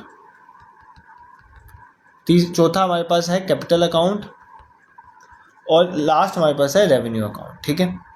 ये 5 अकाउंट कौन बोलता है? मॉडर्न अप्रोच के 5 तरह के अकाउंट होते हैं: asset, expense, liability, capital, revenue, ठीक है। अब सर आपने बोला था जब आप ये पढ़ा, एसेट तुम्हें पता है ना क्या होता है? एसेट क्या होता है? मान लो जो भी एंटरप्राइज का कोई लैंड है, बिल्डिंग है, प्लांट, मशीनरी, क्या, ये एसेट है। खर्चे, एक्सपेंस अकाउंट में क्या आ जाता है? जो भी खर्चे, मान लो रेंट पे किया, सैलरी दी, वेजेस दी, ये सारे इसमें आ जाते हैं। लायबिलिटी, कंपनी ने जिससे उधार ली है, मानो बैंक है, ठीक है। मान लो आपका क्रेडिटर है, किसी से उधार लिया हुआ है। मान लो आपने, कंपनी ने किसी चीज़ को यूज़ तो कर लिया बट उसका भी रेंट पे नहीं किया, तो आउटस्टैंडिंग जो आपका रैंक है, आउटस्टैंडिंग कोई भी एक्सपेंस है वो भी इधर लायबिलिटी में आएंगे। कैपिटल में क्या आ गया? जो प्रोपराइटर ने पैसा इन्वेस्ट किया वो कैपिटल में आया। रेवेन्यू मतलब जो भी इनकम गेन्स हुई है कंपनी में, मान लो इंटरेस्ट रिसीव हुआ, मान लो कोई कमीशन रिसीव हुई, वो सब किस में आएगा? रेवेन्यू में आएगा, ठीक है। ये तुम्हें मैं ऑलरेडी बता चुका हूँ, ये हम ऑलरेडी भी asset, expense, liability, capital, revenue ये हम समझ चुके। अब इसको मॉडर्न, इसको मैंने आपको बोला था कि ये अकाउंटिंग इक्वेशन से निकला है। क्यों बोला था? अकाउंटिंग इक्वेशन क्या बोलती है? अकाउंटिंग इक्वेशन बोलती है जो आपके एसेट हैं वो क्या होते हैं? Capital plus liability. सर आपने ये पढ़ाया था, यही अकाउंटिंग इक्वेशन है, ध्यान से सुनना। ये अकाउंटिंग क्वेश्चन, और मैंने आपको बोला था जो भी आपका प्रॉफिट होगा वो आपने कैपिटल में ऐड कर देना है, और जो भी आपका लॉस होगा वो कैपिटल में माइनस कर देना है। प्रॉफिट कैसे निकलता है या लॉस कैसे निकलता है? रेवेन्यू माइनस खर्चा, या यहाँ से आपका प्रॉफिट निकला। अगर रेवेन्यू माइनस खर्चा आपका पॉजिटिव है तो प्रॉफिट है, अगर रेवेन्यू माइनस खर्चा आपका नेगेटिव है तो लॉस है। तो इसमें कितनी चीज़ें आ रही हैं इस अकाउंटिंग क्वेश्चन में? एक आ रहा है एसेट, एक आता है कैपिटल, एक आता है लायबिलिटी, एक आता है रेवेन्यू और एक आता है एक्सपेंस। कितनी चीज़ें आई? 5। तो ये देखो यहाँ पर क्या कौन सी 5 चीज़ें? Asset, expense, liability, capital, revenue. इसीलिए हम बोलते हैं कि जो हमारी मॉडर्न अप्रोच है वो अकाउंटिंग इक्वेशन से निकली है। अब आपको भी यहाँ पर, अगर आपकी मॉडर्न अप्रोच है, आपको यहाँ पर भी यही समझना है कि कौन सी चीज़ एसेट है, कौन सी चीज़ खर्चा है, कौन सी चीज़ लायबिलिटी है, कौन सी चीज़ कैपिटल है, कौन सी चीज़ रेवेन्यू है। ठीक है ये बहुत ईजी है समझना। ट्रेडिशनल अप्रोच के अकॉर्डिंग अकाउंट्स ढूंढना बहुत मुश्किल हो जाता है हमारे लिए। ठीक है, बट क्वेश्चन ज़्यादातर ट्रेडिशनल अप्रोच से ही सॉल्व होते हैं, इससे सॉल्व करना थोड़ी तुम्हें डिफिकल्टी बन जाएगी, बट आपको याद करना। अब इसका क्या रूल है इसमें? ट्रेडिशनल अप्रोच के तुमने देख लिया ना, रियल अकाउंट में what's comes in is credited, what's goes is debited, what's comes is in debited and what's goes out is credited. इसी तरह आपने पर्सनल का भी देख लिया और आपने नॉमिनल का भी रूल देख लिया, वहाँ पर रूल देख लिया आपने। इसके क्या रूल है? इसके रूल सिंपल रूल हैं, आपने बस ये 2 लाइनें याद रखनी, LCR और ए याद रखना है, असिस्टेंट इंजीनियर। ठीक है, वर्ड सुना हुआ है ना, ए की पोस्ट होती है असिस्टेंट इंजीनियर। और अगर आपने फिजिक्स पढ़ी हुई है, आपने एक सर्किट का नाम सुना होगा, LCR circuit, inductance, capacitance, resistance. तो LCR सर्किट से LCR याद कर लो और ए से असिस्टेंट इंजीनियर से ए याद कर लो। मैं ऐसे क्यों बोल रहा हूँ? A stand by asset, E for expensive, LCR stand by liability, capital and revenue. जो रूल एसेट में लगेगा वही रूल एक्सपेंस में लगेगा, जो रूल लायबिलिटी में लगेगा वही कैपिटल में लगेगा, वही किस में लगेगा? रेवेन्यू में लगेगा। अब क्या रूल है? देखो ए में ये रूल लगता है, अगर ध्यान से सुनो, अगर आपका एसेट या आपका एक्सपेंस जो है वो इंक्रीज होगा, अगर इंक्रीज होगा तो आपने क्या करना है? इसको डेबिट करना है। अगर डिक्रीज होगा तो आपने क्या करना है? इसको क्रेडिट कर देना है। इसी तरह LCR का क्या रूल है? इसका उल्टा है, अगर इंक्रीज हो रहा है तो आपने क्या कर देना है? क्रेडिट कर देना है। अगर डिक्रीज हो रहा है तो आपने क्या कर देना है? डेबिट कर देना है। ये रूल किसका है? LCR का रूल। ठीक है, अगर आपको इतना समझ आ गया तो तुम्हारा मॉडर्न अप्रोच जो है वो क्लियर होगी। ठीक है, मॉडर्न अप्रोच के according we have 5 types of account. Asset account, asset में आपको पता है बिल्डिंग, फर्नीचर, ये सब चीज़ें। एक्सपेंस मतलब खर्चे, मान लो सैलरी, वेजेस, ये सब एक्सपेंस है। लायबिलिटी मतलब उधारी, मान लो किसी क्रेडिटर से पैसा लिया, बैंक से पैसा लिया, या आउटस्टैंडिंग एक्सपेंस है, ये सारा लायबिलिटी में आता है। कैपिटल मान लो जो पूंजी जो है प्रोपराइटर ने लाई है। रेवेन्यू मान लो जो भी इनकम आपकी गेन हुई, वो सारे किस में आते हैं? रेवेन्यू में। ठीक है, और ये इस अकाउंटिंग क्वेश्चन से आता है, वो भी बता दिया। एसेट होता है कैपिटल प्लस लायबिलिटी, और कैपिटल में आप प्रॉफिट को ऐड करते हो, लॉस को माइनस करते हो। प्रॉफिट क्या होता है? रेवेन्यू माइनस खर्चे में पॉजिटिव है तो प्रॉफिट, और अगर नेगेटिव है तो लॉस। तो ये 5 चीजें आ गई ना, एसेट, कैपिटल, लायबिलिटी, रेवेन्यू और एक्सपेंस। इसलिए यहाँ से हमारी मॉडर्न अप्रोच के अकॉर्डिंग जो है अकाउंट्स बनते हैं। और यहाँ पर 2 अकाउंट्स में 1 रूल लगता है और 3 में 1 रूल। 2 अकाउंट जो असिस्टेंट इंजीनियर वाला है उसका रूल यही लगता है, यही वाला, अगर बढ़ रहा है तो डेबिट करो, अगर कम हो रहा है तो क्रेडिट करो। और LCR में 1 रूल लगता है, अगर बढ़ रहा है तो क्रेडिट करो, और अगर कम हो रहा है तो उसको क्या करोगे? डेबिट करो। मतलब आपने देखना है, मान लो आपको मॉडर्न आपने कोई अकाउंट है ठीक है, अगर मैं आपको ये बोलूं कि वो डेबिट होगा या क्रेडिट होगा, तो आपने देखना है कि उसमें हो क्या रहा है। ठीक है, अगर आप क्या हो रहा है वो समझ जाओगे। ठीक है, जैसे मैं आपको बताता हूँ, जैसे आपको पेपर में ऐसा क्वेश्चन आ जाए, ठीक है, अगर आपके पेपर में ऐसा क्वेश्चन आ जाए कि there is an increase in asset, asset में इंक्रीज हो रहा है, अगर पेपर में ऐसा क्वेश्चन आए there is an increase in asset, तो आप उसको क्या करोगे? डेबिट करोगे या क्रेडिट करोगे? तो मैंने आपको यही वाला रूल, मॉडर्न अप्रोच में यही रूल क्या कहता है, जो एसेट और एक्सपेंसेस है अगर वो बढ़ेंगे तो आपने क्या करना है? डेबिट करना है। तो बेसिकली अगर इंक्रीज हो रहा है एसेट तो आप उसको डेबिट करोगे। अगर पेपर में आ जाता है डिक्रीज हो रहा है एसेट, तो आप क्या करोगे? वहां पर क्रेडिट कर लोगे। क्या कर दोगे? क्रेडिट कर लोगे। Same is the rule goes with LCR। अगर मान लो आपकी पेपर में क्वेश्चन आ जाए there is an increase in liability, एक बिजनेस में लायबिलिटी जो है बिजनेस की वो इंक्रीज हो रही है, तो आप उसको क्या करोगे? आप उसको क्रेडिट करोगे, क्योंकि LCR रूल ये कहता है कि अगर इंक्रीज होगा तो आप क्या करोगे? क्रेडिट करोगे। बट आपको इतना याद रखना है, अगर ऐसे क्वेश्चन आए तो आप मॉडर्न अप्रोच के अकॉर्डिंग करोगे। बाकी सारे अकाउंट जो है हम ट्रेडिशनल अप्रोच के अकॉर्डिंग जनरल एंट्रीज अभी पास करेंगे, तो तुम्हें कोई दिक्कत वहां पर नहीं आएगी। ठीक है, तो बेसिकली ये कहाँ से निकला, ये हमारी अकाउंटिंग क्वेश्चन से ही निकला। ये चीज़ तुम्हें क्लियर होनी चाहिए। देखो अभी हमने अभी तक क्या कवर किया, आज हमने एक तो अकाउंटिंग क्वेश्चन को अच्छे से समझा, उसके रिलेटेड क्वेश्चन जो है वो किए, हमने अकाउंट्स देखा, अकाउंट क्या होता है, अकाउंट्स के टाइप देखे ट्रेडिशनल अप्रोच के अकॉर्डिंग, और अकाउंट्स के टाइप देखे मॉडर्न अप्रोच के अकॉर्डिंग। फिर हमने रूल्स देखे, ट्रेडिशनल अप्रोच में क्या रूल रखते हैं और हमने मॉडर्न अप्रोच में क्या रूल रखते हैं, वो हमने अच्छे से समझ लिया। एक बार हम सारा जो पढ़ा हुआ है वो अभी तक रिवाइज करेंगे, उसके बाद हम चलेंगे जर्नल एंट्रीज पे, जर्नलाइजिंग पढ़ेंगे। जो हमने नॉलेज अभी तक गेन करी ना टाइप्स ऑफ अकाउंट्स और गोल्डन रूल में से, वो नॉलेज को हम जर्नल एंट्रीज में लगाएंगे। ठीक है, और अगर अभी तक अगर ये आप वीडियो देख रहे हो और अगर आपको मेरा पढ़ाना समझाना पसंद आता है तो you can support this channel bye subscribing it. और सेकंड, आप बाकी बच्चों को भी जो जेकेएसएसबी के लिए प्रिपेयर करें उनको रिकमेंड कर सकते हैं। Hardly takes a second to subscribe this YouTube channel. Second important thing, पहला मैराथन सेशन इस अकाउंटेंसी का आ चुका है। और अकाउंटेंसी नहीं, सिर्फ मैंने आपको इकोनॉमिक्स के 4 मैराथन सेशन डाल दिए हैं, स्टैट्स में पढ़ा दी, जीके तो मैंने अनलिमिटेड पढ़ाया और जनरल साइंस भी मैंने कंप्लीट करवाई हुई है, और मैथ्स के भी मैं पीवाईक्यूज के थ्रू और एमसीक्यूज के थ्रू प्रैक्टिस करवाऊंगा आपकी डिमांड के बेसिस में। तो आप उन सेशंस को भी, सभी की प्लेलिस्ट यूट्यूब में बनी हुई है, आप उनको जाके देख सकते हो। सेकंड इंपॉर्टेंट थिंग, अब काफ़ी बच्चे मुझे बोलते हैं कि सर हम अकाउंट्स यहाँ पर पढ़ तो रहे, सर अकाउंटेंसी को प्रैक्टिस कहाँ पर करें। देखो बेस्ट तरीका है, आप गूगल में जाओ, आपने गूगल में जाके सिंपली क्या लिखना है, awakeningclasses.in। क्या लिखना है, awakeningclasses.in, या तो इसका मैंने लिंक भी डिस्क्रिप्शन में डाला हुआ। awakeningclasses.in लिखोगे, वहाँ पर हमारी वेबसाइट आपको मिल जाएगी। वहाँ पर जाके फाइनेंस अकाउंट असिस्टेंट के सेक्शनल टेस्ट और फुल लेंथ टेस्ट पड़े हुए हैं, बिल्कुल एग्जाम ओरिएंटेड। वहाँ पर जाके इस अकाउंटेंसी को प्रैक्टिस करो। 2 सेक्शनल टेस्ट अकाउंटेंसी के मैंने अपलोड वहाँ पर कर दिए हैं, तो वहाँ पर जाके आप इनको अच्छे से प्रैक्टिस कर सकते हो। ठीक है, अब रिवाइज करते हैं सारा। तो सबसे पहले हमने अकाउंटिंग क्वेश्चन से स्टार्ट करी थी। अकाउंटिंग क्वेश्चन कहता है किसी भी कंपनी के टोटल एसेट उसकी टोटल लायबिलिटी इक्विटीज या क्लेम बोलो उसके बराबर होता है, और टोटल लायबिलिटी का मतलब होता है कैपिटल प्लस एक्सटर्नल लायबिलिटी। ठीक है, जो भी प्रॉफिट लॉस होगा वो कैपिटल में से ऐड या माइनस हो जाएगा। इसके रिलेटेड हमने क्वेश्चन को कुछ प्रैक्टिस किया था। फिर हमने देखा कि अकाउंट में क्या होता है, account is basically record of transaction under a particular head. उसमें हमने डेबिट और क्रेडिट साइड में किस तरह से एक अकाउंट बनता है वो हमने अकाउंट सीखा। फिर हमने देखा देयर आर 2 अप्रोच जिसके अकॉर्डिंग हम अकाउंट्स को डिवाइड करते हैं, ट्रेडिशनल और modern. Traditional is English, modern is American, और अकाउंटिंग क्वेश्चन के बेसिस में मॉडर्न अप्रोच है। ट्रेडिशनल अप्रोच के according we have personal, impersonal account. Impersonal के अंदर रियल और नॉमिनल आते हैं, पर्सनल के अंदर नेचुरल, आर्टिफिशियल, रिप्रेजेंटेटिव आते हैं। पर्सनल अकाउंट जो किसी भी इंडिविजुअल का, किसी भी फर्म का, कंपनी, पर्सन मतलब किसी का भी हो सकता है। उसमें जो नेचुरल पर्सन है वो वही पर्सन होगा जो गॉड क्रिएट करेंगे, मतलब राम, श्याम, मोहन, सोहन सबके अकाउंट। ठीक है, और आर्टिफिशियल अकाउंट में जो किसी कंपनी, किसी फर्म को रिप्रेजेंट करेगा, और रिप्रेजेंटेटिव अकाउंट है जो किसी ग्रुप ऑफ पीपल को रिप्रेजेंट करेगा, जैसे आउटस्टैंडिंग रेंट, प्रीपेड सैलरी। ठीक है, इम्पर्सनल में we have real and nominal. Real account वो अकाउंट होते हैं जो सारे अकाउंट जो है किसी भी टेंजिबल या इनटेंजिबल एसेट को रिप्रेजेंट करेगा, that is known as real account. और जो अकाउंट जो है किसी भी खर्चे, इनकम, लॉसेस, गेन्स को रिप्रेजेंट करेगा, जैसे सैलरी, परचेज, वो सारे कौन से होते हैं, हमारे नॉमिनल अकाउंट। ठीक है, मैंने आपको बोला अगर नॉमिनल अकाउंट के साथ आउटस्टैंडिंग, प्रीपेड या इन एडवांस ये वर्ड यूज है तो वो पर्सनल अकाउंट बन जाते हैं। ठीक है, फिर हमने गोल्डन रूल देखा ट्रेडिशनल अप्रोच का। वो कहता है कि पर्सनल अकाउंट में आपने रिसीवर को डेबिट करना है और गिवर को क्रेडिट करना है। अगर कोई रियल अकाउंट है, जो आ रहा है, what comes in is debited and what goes out is credited. Nominal account में एक्सपेंसेस और लॉसेस को डेबिट करो, इनकम गेन को क्रेडिट करो। फिर हमने आपको अकाउंट्स पहचानने सिखाए, जैसे बिल्डिंग मशीनरी, कैश, फर्नीचर, ये सारे रियल अकाउंट है। और ये आपको अच्छे से याद रखना है, drawing account, capital account, bank account, traditional approach के अकॉर्डिंग हम इसको पर्सनल अकाउंट मानेंगे। फिर रूल्स करेक्ट लगेंगे, फिर इसको पर्सनल अकाउंट वाला रूल लगाओगे ना आप, तो तभी आपकी जो है जनरल एंट्रीज एग्जैक्ट पास होगी।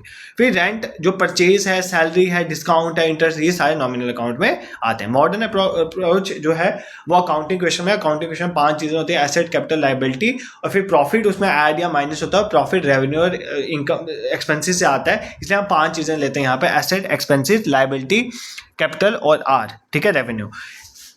जो हमारा असिस्टेंट इंजीनियर से याद रखना है, जो हमारा एसेट एक्सपेंसेस है उसका एक रूल है, LCR का एक रूल है। हमारा जो एसेट एक्सपेंसेस है उसका रूल ये कहता है कि अगर हमारे एसेट या हमारे एक्सपेंसेस बढ़ रहे हैं तो हम उसको डेबिट करेंगे, अगर कम हो रहे हैं तो हम उसको हम अगर कम हो रहे हैं, डिक्रीज हो रहे हैं, तो हम उसको क्रेडिट करेंगे। LCR रूल ये कहता है कि अगर लायबिलिटी, हमारा ये कैपिटल या रेवेन्यू अगर बढ़ रहा है तो उसको क्रेडिट करो, और कम हो रहा है तो उसको डेबिट करो, मतलब ये उल्टा है। ठीक है, I hope this is clear to you. यहाँ पर तुम्हें कोई दिक्कत नहीं होनी चाहिए। अब हम चलते हैं जर्नलाइजिंग पर। ठीक है, जर्नलाइजिंग मतलब क्या होता है, जर्नल का बनाना। सबसे पहली जो बुक बनती है ओरिजिनल एंट्री की बुक जो होती है, इसको क्या बोलते हैं, जर्नल को बोलते हैं बुक ऑफ ओरिजिनल एंट्री, इसको प्राइम एंट्री बुक भी कहते हैं, ठीक है, इसके डिफरेंट नाम है। इसमें क्या होता है, मैंने ऑलरेडी भी बताया, इसमें क्या होता है, जो भी मान लो आपकी दुकान है, उसमें जो लोग आके आज की डेट में सामान लेके जाए, मान लो आज 19 मई है, तो जो भी 19 मई को होगा मैं यहाँ पर रिकॉर्ड कर दूंगा। कोई भी सामान मेरे से लेके जाएगा या मैंने किसी को पैसे दिए, वो सारा मैं इसमें रिकॉर्ड कर दूंगा। बाद में शाम को जाके मैं यहाँ से उठा के उसको दूसरी बुक में पोस्ट करूंगा। राम का राम के अकाउंट में डालूंगा, सैलरी का सैलरी अकाउंट में डालूंगा, वेजिस का वेजिस अकाउंट में डालूंगा, उसको बोलते हैं पोस्टिंग। बट फर्स्ट टाइम जो आप एंट्री करते हो किसी बुक में, उसको क्या बोलते हैं, जर्नलाइजिंग, और इसको क्या बोलते हैं हम, जर्नल एंट्री। क्या बोलते हैं, जर्नल। ये प्रोसेस होता है जब हम रिकॉर्ड, जर्नलाइजिंग उस प्रोसेस को बोलते हैं जिसमें हम ट्रांजैक्शंस को रिकॉर्ड करते हैं, किसमें, जर्नल, और बाद में हम इसको लेजर में लेके जाते हैं, उसको क्या बोलते हैं, पोस्टिंग। जर्नल में जो ट्रांजेक्शन्स होती हैं वो क्रोनोलॉजिकल ऑर्डर में होती है, ऑलरेडी मैंने आपको बताया। मान लो आज की डेट की यहाँ पर होगी, कल की डेट की 18 मई में हम लिखेंगे, फिर 20 मई में जो होगा वहाँ पर लिखेंगे, बाद में उठा के हम इसको पोस्ट कर देते हैं, ठीक है। इसकी वजह से जो गलतियाँ वो कम हो जाती हैं, ठीक है, और बाद में हम इसको लेजर पोस्टिंग भी करेंगे। और हम जो है, मान लो लेजर में हमने बाद में जब पोस्ट किया, मान लो मोहन के अकाउंट में हमने अगर लिखा होगा वहां पर कि जर्नल का कौन सा नंबर है, जर्नल फोलियो का, वहां पर हम जाके जर्नल में देख लेंगे उस डेट के। इससे क्या होता है, एरर वेरर कम हो जाते हैं, ठीक है। देखो, आपको पेपर या आपका कोई 11th-12th की क्लास तो नहीं है कि आपको ये बोलेगा कि जर्नल मतलब उसका फॉर्मेटिंग बताओ, फॉर्मेट क्या होता है, ठीक है। बट थोड़ा सा आइडिया फॉर्मेट का एक बार देखना है आपको, ठीक है। वहां पर आपको जर्नल बना के नहीं बताने किसी को, वहां पर आपको बस ये पता होना चाहिए एंट्री कौन सी पास होगी, ठीक है। अब जर्नल का फॉर्मेट क्या होता है, मान लो जर्नल का फॉर्मेट ये होता है, सबसे पहले जर्नल में लिखी जाती है डेट, ठीक है। डेट के बाद आपने पर्टिकुलर्स में लिखा जाता है कि क्या एंट्री है, वहां पर लिखा जाता है, ठीक है। फिर यहाँ पर लेजर फोलियो होता है कि मतलब अब जब इसको पोस्ट करोगे लेजर में, उसका क्या नंबर है, वहां पर उसका नंबर लिखा जाएगा। फिर और कितने अमाउंट डेबिट हुआ और कितना अमाउंट क्रेडिट हुआ, तो डेबिट और क्रेडिट में जितना अमाउंट हुआ वो आप यहाँ पर लिख देते हो, ठीक है। ये इसका फॉर्मेट है। एक एंट्री में आपको इस फॉर्मेट में डाल के भी बता दूंगा अभी, ठीक है। उसके बाद एक एंट्री डाल के बताऊंगा, बाकी एंट्रीज में आपको बताऊंगा कि डेबिट होगा या क्रेडिट होगा। ऐसे नहीं बनाएंगे टेबल, क्योंकि पेपर में तुम्हें टेबल बनाने की कोई नहीं बोल रहा, तुम्हें बस ये पता होना चाहिए इसका फॉर्मेट क्या। इसके फॉर्मेट में 5 चीजें आती हैं, date, particular, ledger folio, debit और क्रेडिट। ये 5 चीजें, ठीक है। कितना अमाउंट डेबिट हुआ, कितना क्रेडिट हुआ, इस तरह से जर्नल आपकी जर्नलाइजिंग जो है होती है, जर्नल एंट्रीज बनती है, ठीक है। अब मानो कोई भी आपकी ट्रांजैक्शन होगी, आपने जर्नल एंट्रीज कैसे पास करनी है, उसके लिए आपको 3 चीजें करनी है, 3 स्टेप्स हैं। पहला मैंने आपको ऑलरेडी बताया, आपने पहले देखना है कौन सा अकाउंट है, टाइप ऑफ अकाउंट तुम्हें सबसे पहले पता होना चाहिए, ठीक है। कौन सा पर्सनल अकाउंट है, कौन सा अकाउंट है, रियल अकाउंट है, ठीक है। टाइप पहले आपने देखना है, टाइप ऑफ अकाउंट, ठीक है। टाइप आपको पता चल गया, उसके बाद आपने देखना है नेचर ऑफ अकाउंट, उस अकाउंट का नेचर क्या है। फिर आपको रूल लगाना है कि उस रूल के अकॉर्डिंग क्या होगा, डेबिट होगा या क्रेडिट होगा। जब आप ये सब कर लोगे, फिर आप जर्नल एंट्री जो है वो लिख सकते हो, इस फॉर्मेट में डाल देते हो। जैसे मैं आपको एक एंट्री यहाँ पे डाल के अभी समझाऊंगा, ठीक है। अब हम यहाँ पे जनरल एंट्रीज पास करेंगे। मैं जितनी भी जनरल एंट्री तुम्हें अभी समझाऊंगा, सारे ट्रेडिशनल अप्रोच के अकॉर्डिंग समझाऊंगा, ठीक है। ट्रेडिशनल अप्रोच में आपको क्योंकि ज़्यादातर क्वेश्चन ट्रेडिशनल अप्रोच के रिलेटेड ही पेपर में पूछे जा, उसके रिलेटेड मैं आज आपको एंट्रीज पास करवाऊंगा। देखो, ये जो टॉपिक है ना, जो पूरा अकाउंटेंसी सब्जेक्ट ही है, ये पूरा सब्जेक्ट है बेसिकली आपकी प्रैक्टिस पे। इसमें जितनी ज़्यादा आप जनरल एंट्रीज पास करोगे ना, उतना तुम रेडी हो जाओगे अपने पेपर्स के लिए, ठीक है। तो आपने प्रैक्टिस खुद भी करनी है, ये नहीं है कि सिर्फ जो मैं 5, 6, 7, 8 यहाँ पे एंट्रीज अभी पास करूँगा तुम वही पढ़ के जाओगे, और भी प्रैक्टिस करो, एमसीक्यूज लगाना। बाकी जब लास्ट में मैं एमसीक्यू का रिविजन सेशन लूँगा तो उसमें भी मैं आपको क्लियर कर दूंगा, ठीक है। सबसे पहली और सबसे बेसिक एंट्री क्या होगी, जब एक बिजनेस स्टार्ट हुआ, मान लो शाम एक पर्सन है, शाम ने बिजनेस स्टार्ट किया, शाम ने एक बिजनेस को स्टार्ट किया, started business with capital of 1 lakh. मान लो शाम ने एक बिजनेस स्टार्ट किया, उस बिजनेस में शाम ने कितनी कैपिटल आई, उसमें कितनी कैपिटल आई, उसने 1 लाख कैपिटल आई, ठीक है। सबसे पहले तो तुम्हें पता होना चाहिए इसमें कौन कौन से अकाउंट्स इन्वॉल्व हैं, ठीक है। पहले तो अकाउंट्स पता चलेंगे तुम्हें, उसके बाद तुम देखोगे रूल लगा के वो डेबिट होगा या क्रेडिट होगा, ठीक है। इसमें कौन कौन से अकाउंट हैं, तो देखो मान लो इसने 1 लाख रुपए कैश की फॉर्म में लाया, ठीक है। तो 2 अकाउंट इन्वॉल्व हुए, ठीक है। कौन से अकाउंट इन्वॉल्व हुए, सबसे पहले एक इन्वॉल्व हुआ कैश अकाउंट। कौन सा इन्वॉल्व हुआ, कैश अकाउंट, क्योंकि इसने कैश में पैसा लाया, ठीक है, तो कैश अकाउंट इन्वॉल्व हुआ। दूसरा कौन सा अकाउंट इन्वॉल्व हुआ, इसने कैपिटल लाई ना, शाम बेसिकली कैपिटल ला रहा है ना, तो एक शाम का जो कैपिटल अकाउंट है वो भी क्या होगा, एक इन्वॉल्व हो। तो 2 अकाउंट मेरे यहाँ पे इन्वॉल्व हो गए, एक कैश अकाउंट, एक कैपिटल अकाउंट, ठीक है। पहले तो आपने पहचाना कि कौन से अकाउंट इसमें इन्वॉल्व है। पहले तो ये देखना है कि अगर एक ऐसी ट्रांजैक्शन है जिसमें शाम जो है एक बिजनेस में कैपिटल आ रहा है 1 लाख रुपया, तो वहाँ पर कैश में तो 2 अकाउंट इन्वॉल्व है, कैश अकाउंट है, कैपिटल अकाउंट। ठीक है, इतना तुम्हें समझ आया, इसमें कोई दिक्कत नहीं है। ठीक है, अब ट्रेडिशनल अप्रोच के अकॉर्डिंग जो कैश अकाउंट है वो कौन सा अकाउंट है? रियल अकाउंट है। इसमें तुम्हें कोई दिक्कत नहीं होनी चाहिए, cash account is real account, 10 बार बता चुका हूँ। और capital account, drawing account, bank account, ये सारे कौन से अकाउंट होते हैं? Personal account. ये मैंने तुम्हें 3 बार तो अभी रिपीट करवा दिया कौन सा अकाउंट है, पर्सनल अकाउंट। अब आपको रूल देखना है, आपने ट्रेडिशनल अप्रोच के रूल तो देखे हुए हैं। क्या रूल है? जो भी पर्सनल अकाउंट होगा उसमें आपका ये रूल है, debit the receiver, credit the giver. Real account में ये रूल है, what comes in is debited and what goes out is credit. और नॉमिनल अकाउंट में I debit all expenses and losses and credit all incomes and gain. सबसे पहले हम देखते हैं कैश अकाउंट। कैश अकाउंट एक रियल अकाउंट है। अब रियल अकाउंट का रूल है कि जो आ रहा है उसको डेबिट करो, जो जा रहा है उसको क्रेडिट करो। तो शाम ने जब बिजनेस शुरू किया उसने कैपिटल लाई 1 लाख रुपया कैश। तो जब बिजनेस में शाम ने लाख रुपया कैश लाई तो कैश बिजनेस में आई है ना, तो कैश बिजनेस में आई है, मैंने बोला what's comes in is debited, तो कैश क्या हो जाएगी? डेबिट हो जाएगी। क्या हो जाएगी? डेबिट हो जाएगी। ठीक है, इतना तुम्हें समझ आ गया, इसमें तो तुम्हें कोई दिक्कत नहीं है। अब दूसरा ये देखो, ये एक पर्सनल अकाउंट है, कैपिटल अकाउंट है, पर्सनल अकाउंट। अब कैपिटल अकाउंट का क्या रूल कहता है कि जो रिसीवर है उसको क्या करना है? डेबिट करना है, और जो दे रहा है उसको क्या करना है? क्रेडिट करना है। तो शाम पैसा दे रहा है ना, यहाँ पर शाम बिजनेस में कैपिटल दे रहा है ना, क्रेडिट होगा ना बेसिकली। तो हमने माना है कि जो दे रहा है उसको क्रेडिट करना है, तो यहाँ पे शाम पैसा दे रहा है, तो शाम पैसा दे रहा है तो शाम को हम क्या करेंगे? क्रेडिट करेंगे, क्योंकि गिवर को हम क्या करते हैं? क्रेडिट करें। तो हमें पता चल गया अब कि हमने क्या करना है, हमने कैश अकाउंट को डेबिट करना है और कैपिटल अकाउंट को क्या करना है? क्रेडिट करना है। तो यहाँ पे डालो, मान लो ये ट्रांजैक्शन, इसमें मैं फिल करके, मान लो ये ट्रांजैक्शन कब हुई? ये ट्रांजैक्शन हुई 18 मई को। कब हुई ये ट्रांजैक्शन? 18 मई को। ठीक है, इसमें क्या हुआ? इसकी एंट्री कैसे? इसमें क्या हुआ बेसिकली? इसमें कैश अकाउंट जो है हमारा वो क्या हुआ? डेबिट हुआ, और हमारा जो दूसरा कैपिटल अकाउंट है वो क्या हुआ?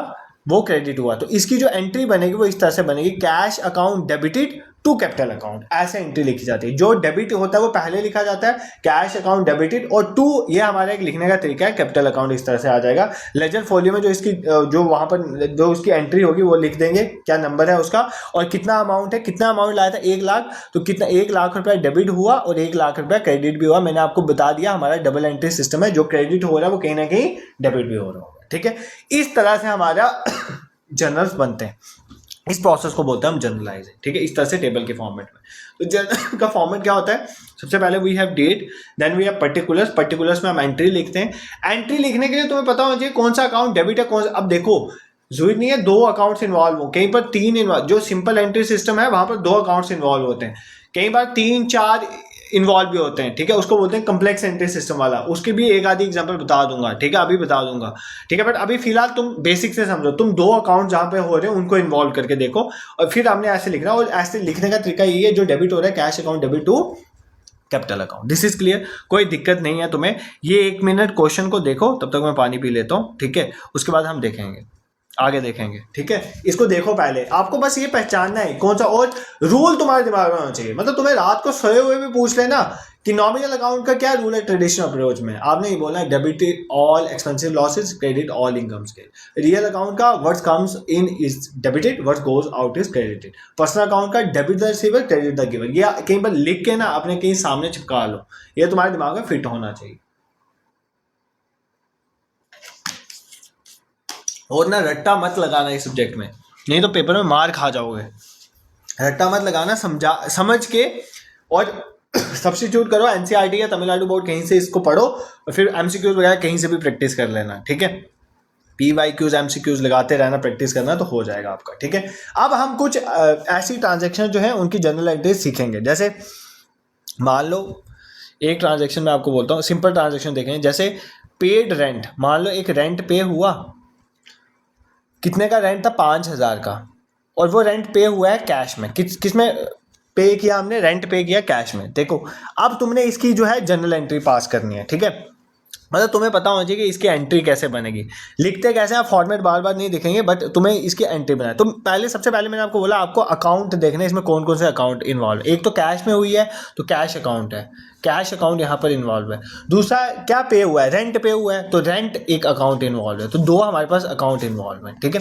पहले तो आपने देख लिया कौन से अकाउंट इन्वॉल्व है, फिर आपको पहचाना है कौन सा अकाउंट है। कैश अकाउंट कौन सा अकाउंट है सर?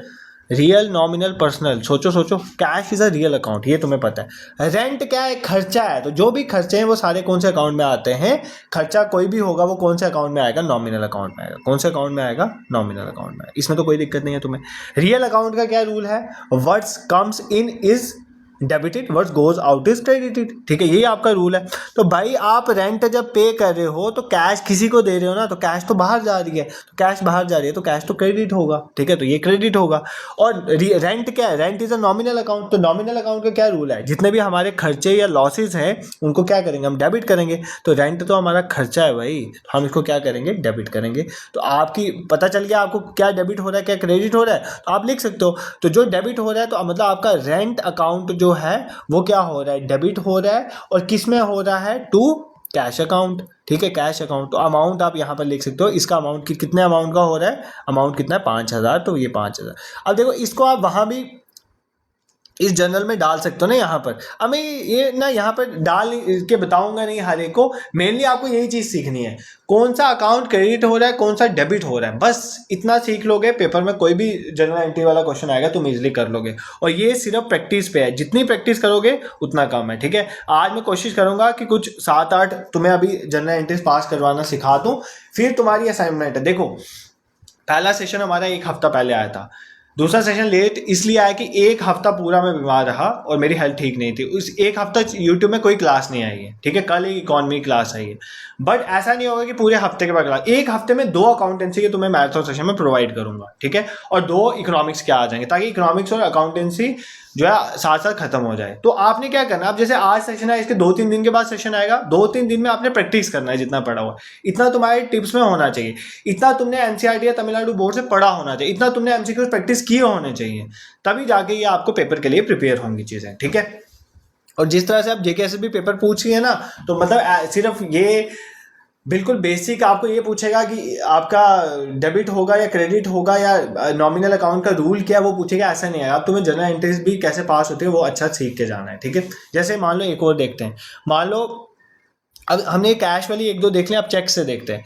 मान लो सैलरी पे हुई, ठीक है, मान लो एक बिजनेस अवेकनिंग क्लासेस वालों ने उसके जो मेंबर्स थे उनको सैलरी पे करी। मान लो कितनी सैलरी, अब छोटा सा मेरा यूट्यूब है तो 10,000 ही सैलरी दे पा रहा हूँ मैं, तो 10,000 सैलरी पे करी, बट बाय चेक पे करी, ठीक है। हम क्यों दे भाई कैश? अब मतलब कैसे लगेगा ना, बहुत बड़ी फॉर्म है अवेकनिंग क्लासेस। तो चेक से हमने 10,000 रुपये पे करे, सैलरी पे करी किसी को, ठीक है, जो काम करता है। कौन से दो अकाउंट इन्वॉल्व है?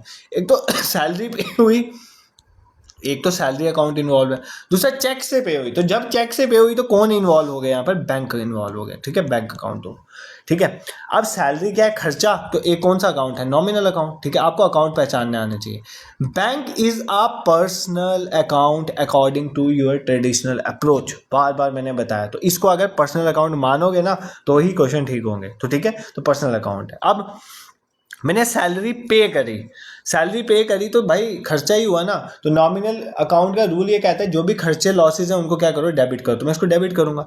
अब बैंक अकाउंट क्या है? Personal account. पर्सनल अकाउंट का रूल क्या कहता है? Debit the receiver, credit the giver, ठीक है। जो रिसीव कर रहा है उसको डेबिट करो, जो दे रहा है उसको क्रेडिट करो। तो बाई चेक से मतलब हम अपने बैंक से पैसा उठा के किसी को दे रहे हैं तो बेसिकली क्रेडिट होगा ना।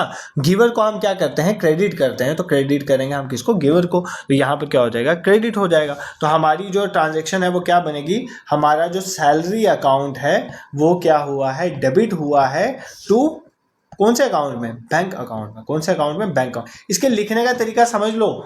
अगर तुम्हें जनरल एंट्री समझ आ गई ना, तो जो आपका नेक्स्ट सेशन होने वाला है ना, जिसमें हम लेजर पढ़ेंगे, यहाँ से पोस्टिंग लेजर में किस तरह से लिखते हैं, उसका बैलेंस कैसे कैरी डाउन ब्रॉड डाउन होता है, उसके बेसिस में ट्रायल बैलेंस कैसे बनता है, उसके trading account, profit loss account, balance sheet कैसे बनती है, नेक्स्ट सेशन में ये सब चीज़ें देखेंगे। आपको ये सब लिखना आएगा तभी आप करोगे, ठीक है। तो आई होप ये ट्रांजेक्शन भी तुम्हें अच्छे से समझ आ गई। सैलरी अगर 10,000 पे हुई बाय चेक, उसको किस तरह से हम उस सैलरी को करेंगे, ठीक है। और देखते हैं, कुछ कर लेते हैं ना, 6-7 कवर कर लेते हैं। चलो एक और देखते हैं। ठीक है। मान लो मैं आपको बोलता हूँ कि इंटरेस्ट रिसीव हुआ, कितना इंटरेस्ट रिसीव हुआ, मान लो 5,000 रुपये इंटरेस्ट रिसीव हुआ, कैश में रिसीव हुआ, ठीक है। इंटरेस्ट रिसीव हुआ किसमें, कैश में रिसीव हुआ, ठीक है। कौन कौन से अकाउंट इन्वॉल्व है, एक इंटरेस्ट रिसीव अकाउंट इन्वॉल्व है यहाँ पर, ठीक है, एक ये वाला अकाउंट इन्वॉल्व है, और दूसरा कौन सा है, कैश में हुआ है तो कैश अकाउंट। अगर कैश में नहीं होते, चेक होते, तो बैंक अकाउंट इन्वॉल्व हो जाता है, ठीक है। तो दो अकाउंट यहाँ पर इन्वॉल्व है। Cash account is a real account, ठीक है। इंटरेस्ट रिसीव, इंटरेस्ट जितने भी इनकम गेन्स हैं वो सारे नॉमिनल अकाउंट है, वो कौन सा है, नॉमिनल अकाउंट, ठीक है। अब देखो जो इंटरेस्ट रिसीव हुआ तो कैश आई है ना, तो कैश आई है तो what's comes in is debited, तो आपका जो कैश अकाउंट है वो डेबिट होगा। और नॉमिनल अकाउंट का रूल क्या कहता है, नॉमिनल अकाउंट का रूल क्या है, जितने भी इनकम और गेन्स है उनको क्या करो, क्रेडिट करो। Interest receive is an income, तो वो क्या हो गया, क्रेडिट। तो आपकी ये ट्रांजेक्शन क्या बनेगी, cash account debited to interest received account, ठीक है। अब तुम्हारी थोड़ी ना समझने की स्पीड बढ़ी होगी, पहले तो तुम्हें लग रहा होगा कि हवा में चल रही हैं चीज़ें, अब तुम्हें थोड़ा थोड़ा समझ आएगा। जैसे मान लो एक और देखते हैं, मान लो आपने मशीनरी परचेज करी, या मान लो आपने फर्नीचर परचेज किया, ठीक है। क्या परचेज किया, आपने परचेज किया फर्नीचर, ठीक है।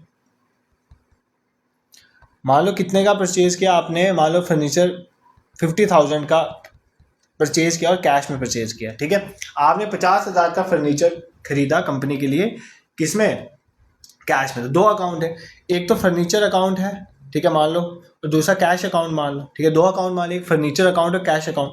Furniture account is also a real account और cash account is also a real account, ठीक है। बट जब आपने फर्नीचर खरीदा, सुनो ध्यान से, जब आपने फर्नीचर खरीदा तो कंपनी में क्या आया, फर्नीचर, तो words comes in is debited, इसका मतलब फर्नीचर क्या होगा, डेबिट। 50,000 रुपये आपने कैश में दिया, कैश चलेगी बाहर, तो words goes out is credited, तो कैश क्या हो जाएगी, क्रेडिट। इसकी ट्रांजेक्शन क्या बनेगी, furniture account debited to cash account, furniture account debited to cash account, ठीक है। ये भी तुम्हें कोई दिक्कत यहाँ पर नहीं होनी चाहिए, ठीक है। फर्नीचर अकाउंट आपका डेबिट हुआ टू कैश अकाउंट, क्योंकि फर्नीचर हमने खरीदा जब, कैश हमने दी, what goes out is credited according to the rule of real account, और what comes in is debited. Furniture आया तो फर्नीचर को हम क्या करेंगे, डेबिट करेंगे, ठीक है। मान लो आपने क्या किया, आपने कंपनी के लिए गुड्स परचेज किए, ठीक है, जो आपने बाद में बेचने होंगे शायद। आपने गुड्स परचेज किए, आपने परचेज गुड किए कितने के लिए, मान लो 20,000 के लिए आपने गुड्स परचेज किए, ठीक, किस में परचेज किए, कैश में परचेज किए। तो यहाँ पर कौन से अकाउंट इन्वॉल्व है, ठीक है, एक तो आपका कैश अकाउंट इन्वॉल्व है, ठीक है, दूसरा आपने परचेज किया तो परचेज अकाउंट इन्वॉल्व हो जाएगा, ठीक है। परचेज अकाउंट, दो अकाउंट इन्वॉल्व हो गए। कैश अकाउंट जो है रियल अकाउंट है, इसमें रियल वाला रूल लगाना है। परचेज अकाउंट आपका नॉमिनल अकाउंट है, क्योंकि आप कोई चीज़ परचेज करोगे तो आप खर्चा करोगे ना, ठीक है, तो वो आपका नॉमिनल अकाउंट है।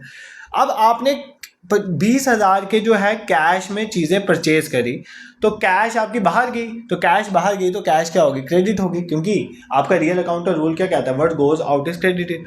और परचेज अकाउंट जो आपका कौन सा है, उसमें आपको ये नॉमिनल अकाउंट है, उसमें क्या है, जितने भी खर्चे हैं वो डेबिट करो। और ये आप अगर कुछ खरीद रहे हो तो आप खर्चा कर रहे हो, तो जितने भी खर्चे और लॉस है उसको डेबिट करेंगे, तो हमारी ट्रांजेक्शन क्या बन जाएगी, परचेज अकाउंट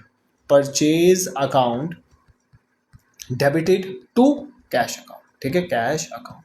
भाई ये मैं तो करवा रहा हूँ, बट तुम्हें इसको छोड़ के और भी प्रैक्टिस करनी, अभी भी एक दो तीन और करवा देता हूँ, ठीक है, बट खुद भी प्रैक्टिस करोगे तभी काम बनेगा। अब ये वाली पहले खुद करो, ठीक है, पहले इसको खुद करो। एक सेकंड ब्रेक लेके ना, मान लो मैंने सामान बेचा ना, सोल्ड गुड्स ऑफ ₹50,000, 50,000 का मैंने सामान बेचा अगेंस्ट चेक, ठीक है, 50,000 का मैंने सामान बेचा, बट चेक में ट्रांजैक्शन हुई है, ना कि कैश में, मतलब यहाँ पे बैंक अकाउंट इन्वॉल्व हुआ। तो देखो कौन से दो अकाउंट इन्वॉल्व हैं, एक देखो गुड्स, जैसे आपने गुड्स खरीदे थे तो परचेज अकाउंट इन्वॉल्व हुआ था, आप गुड्स बेच रहे हो तो कौन सा अकाउंट इन्वॉल्व होगा, सेल्स अकाउंट। इसमें क्या है सोचना है, ठीक है। और चेक के थ्रू हुआ तो कौन सा अकाउंट इन्वॉल्व हुआ, बैंक अकाउंट, ठीक है।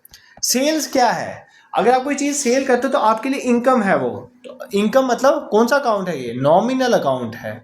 और दूसरा बैंक कौन सा है, बैंक एक पर्सनल अकाउंट है अकॉर्डिंग टू ट्रेडिशनल अप्रोच, ठीक है, दिस इज क्लियर। अब जब आपने सेल की कोई चीज़ 50,000 के गुड्स सेल किए होंगे तो आपको क्या हुई है, इनकम आई है। तो आपका रूल क्या कहता है, जितने भी इनकम्स एंड गेन्स हैं उनको क्या करना होता है, क्रेडिट करना होता है। तो सेल अकाउंट क्या हो जाएगा, क्रेडिट हो जाएगा। और बैंक अकाउंट आपका पर्सनल अकाउंट है। पर्सनल अकाउंट का रूल ये कहता है कि जो रिसीवर है उसको डेबिट करो और जो गिवर है उसको क्रेडिट करो। और यहाँ पर आप क्या कर रहे हो, यहाँ पर आप क्या कर रहे हो, पैसा रिसीव कर रहे हो ना चेक में, तो रिसीवर को क्या करोगे, डेबिट करोगे। ठीक है, देखो पहले आप पैसा दे रहे थे बैंक से, बाई चेक पैसा दे रहे थे, तो आप क्या कर रहे थे वहां पर, क्योंकि आपका बैंक एक पर्सनल अकाउंट है, आप पैसा दे रहे थे। अब पैसा दे रहे थे तो आपका रूल क्या था, क्रेडिट द गिवर, आप उसको क्रेडिट कर रहे थे।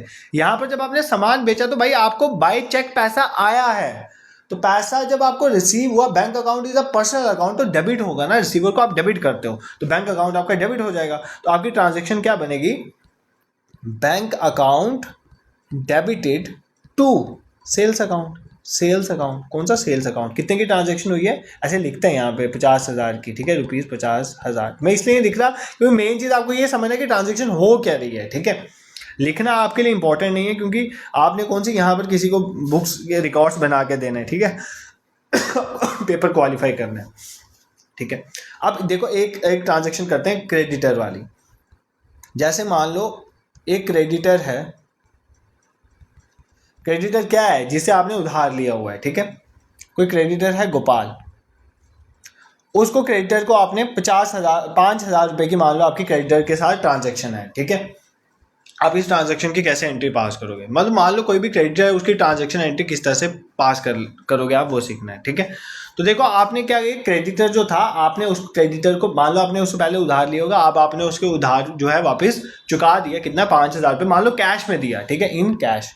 ठीक है, ताकि कैश में होगा, बाकी अदरवाइज चेक में होगा तो बैंक अकाउंट। तो दो इन्वॉल्व हो गए, एक तो कैश अकाउंट इन्वॉल्व हुआ और दूसरा मान लो जो गोपाल था क्रेडिटर तो जो था उसका अकाउंट इन्वॉल्व हुआ, दो अकाउंट इन्वॉल्व हुए। ठीक है, कैश अकाउंट आपका रियल अकाउंट है। ठीक है, रियल अकाउंट है, तो इसमें क्या किया आपने, उसको पैसे दिए हैं ना कैश में, पुराना उधार मुकाया, पैसे उसको दिए हैं, तो पैसे बाहर गए, गोज आउट। ठीक है, और यही रूल आपका रियल अकाउंट का कहता है, जो गोज आउट होता है आप उसको क्या करोगे, गोज आउट को आप क्रेडिट करोगे, इसका मतलब कैश अकाउंट जो होगा क्रेडिट होगा। अब गोपाल जो अकाउंट है, गोपाल अकाउंट कौन सा अकाउंट है, पर्सनल अकाउंट है। ठीक है, गोपाल एक पर्सन है ना, तो गोपाल का अकाउंट जो है पर्सनल अकाउंट है। तो गोपाल ने पैसों को क्या किया, रिसीव किया, तो जो पैसे रिसीव करता है पर्सनल अकाउंट में, डेबिट द रिसीवर वाला रूल लगा, तो वो क्या होगा, डेबिट होगा। ठीक है, वो क्या होगा, डेबिट होगा। इसका मतलब आपका यहाँ पर गोपाल का अकाउंट डेबिट होगा, Gopal account debited to cash account. ठीक है, कैश अकाउंट, और अमाउंट कितना है, अमाउंट इज ₹5,000। ठीक है, एक ट्रांजैक्शन और देख लेते हैं, जो ट्रांजैक्शन होती है आपकी ड्राइंग के रिलेटेड। मान लो आप कैसा जो पर्सनल यूज़ के लिए विड्रॉ करता है, मान लो प्रोपराइटर जो है जिसने कैपिटल लगाई है वो अपना ही पैसा विड्रॉ कर रहा है थोड़ा सा, उसकी आप एंट्री किस तरह से करते हो वो सीख लेते हैं। बाकी इतनी एंट्रीज को आप प्रैक्टिस करना, इस एंट्रीज को वापस भी देख लेना या कहीं और से एंट्रीज को देख लेना, और बुक से भी देखोगे वहां पर भी कुछ एक्स्ट्रा एंट्रीज है, खुद भी अपने एंड पे करने की कोशिश करना, फिर हो जाएगा। मान लो आपने किसी प्रोपराइटर ने कैश विड्रॉ करी, देखो कैश का विड्रॉ करना ड्राइंग अकाउंट को इन्वॉल्व नहीं करता, कैश को विड्रॉ करना for personal use drawing account को जो है बीच में लेता है। अगर पेपर में सिर्फ कैश विड्रॉ वर्ड इन्वॉल्व है तो वहां पर अगर पेपर में आप ड्राइंग अकाउंट है तो जल्दी से ड्राइंग अकाउंट पे टिक मत लगा देना। अगर cash withdrawal for personal use वहां पर है तो फिर वहां पर आपका ड्राइंग अकाउंट इन्वॉल्व होता है, ये चीज आपको पता होनी चाहिए। अगर कैश विड्रॉ हुई है ₹20,000 की मान लो, ठीक है, 20,000 की कैश विड्रॉ हुई है फॉर पर्सनल यूज के लिए। अब कैश विड्रॉ किसी भी पर्पज के लिए हो सकती है ना, कैश विड्रॉ करके मान लो कुछ और फर्नीचर वगैरह ले रहा है तो वो थोड़ी आपने मानना है। तो कैश विड्रॉ अगर हुई है 20,000 की पर्सनल यूज के लिए, इसकी एंट्री कैसे करें, तो दो अकाउंट यहाँ पर इन्वॉल्व हैं, एक तो ड्राइंग अकाउंट, ठीक है, ये इन्वॉल्व है क्योंकि पैसा पर्सनल यूज के लिए विड्रॉ हुआ, दूसरा आपका कैश अकाउंट इन्वॉल्व है। ठीक है, drawing account, capital account, bank account, ये सारे कौन से होते हैं, पर्सनल अकाउंट हमारे, और कैश अकाउंट हमारा रियल अकाउंट है। देखो बिजनेस से 20,000 रुपया बाहर निकला बिजनेस से पैसा तो बाहर गया ना, तो मतलब ये क्या होगा, क्रेडिट होगा, क्योंकि कैश तो बाहर गई है तो ये क्या होगा, क्रेडिट होगा।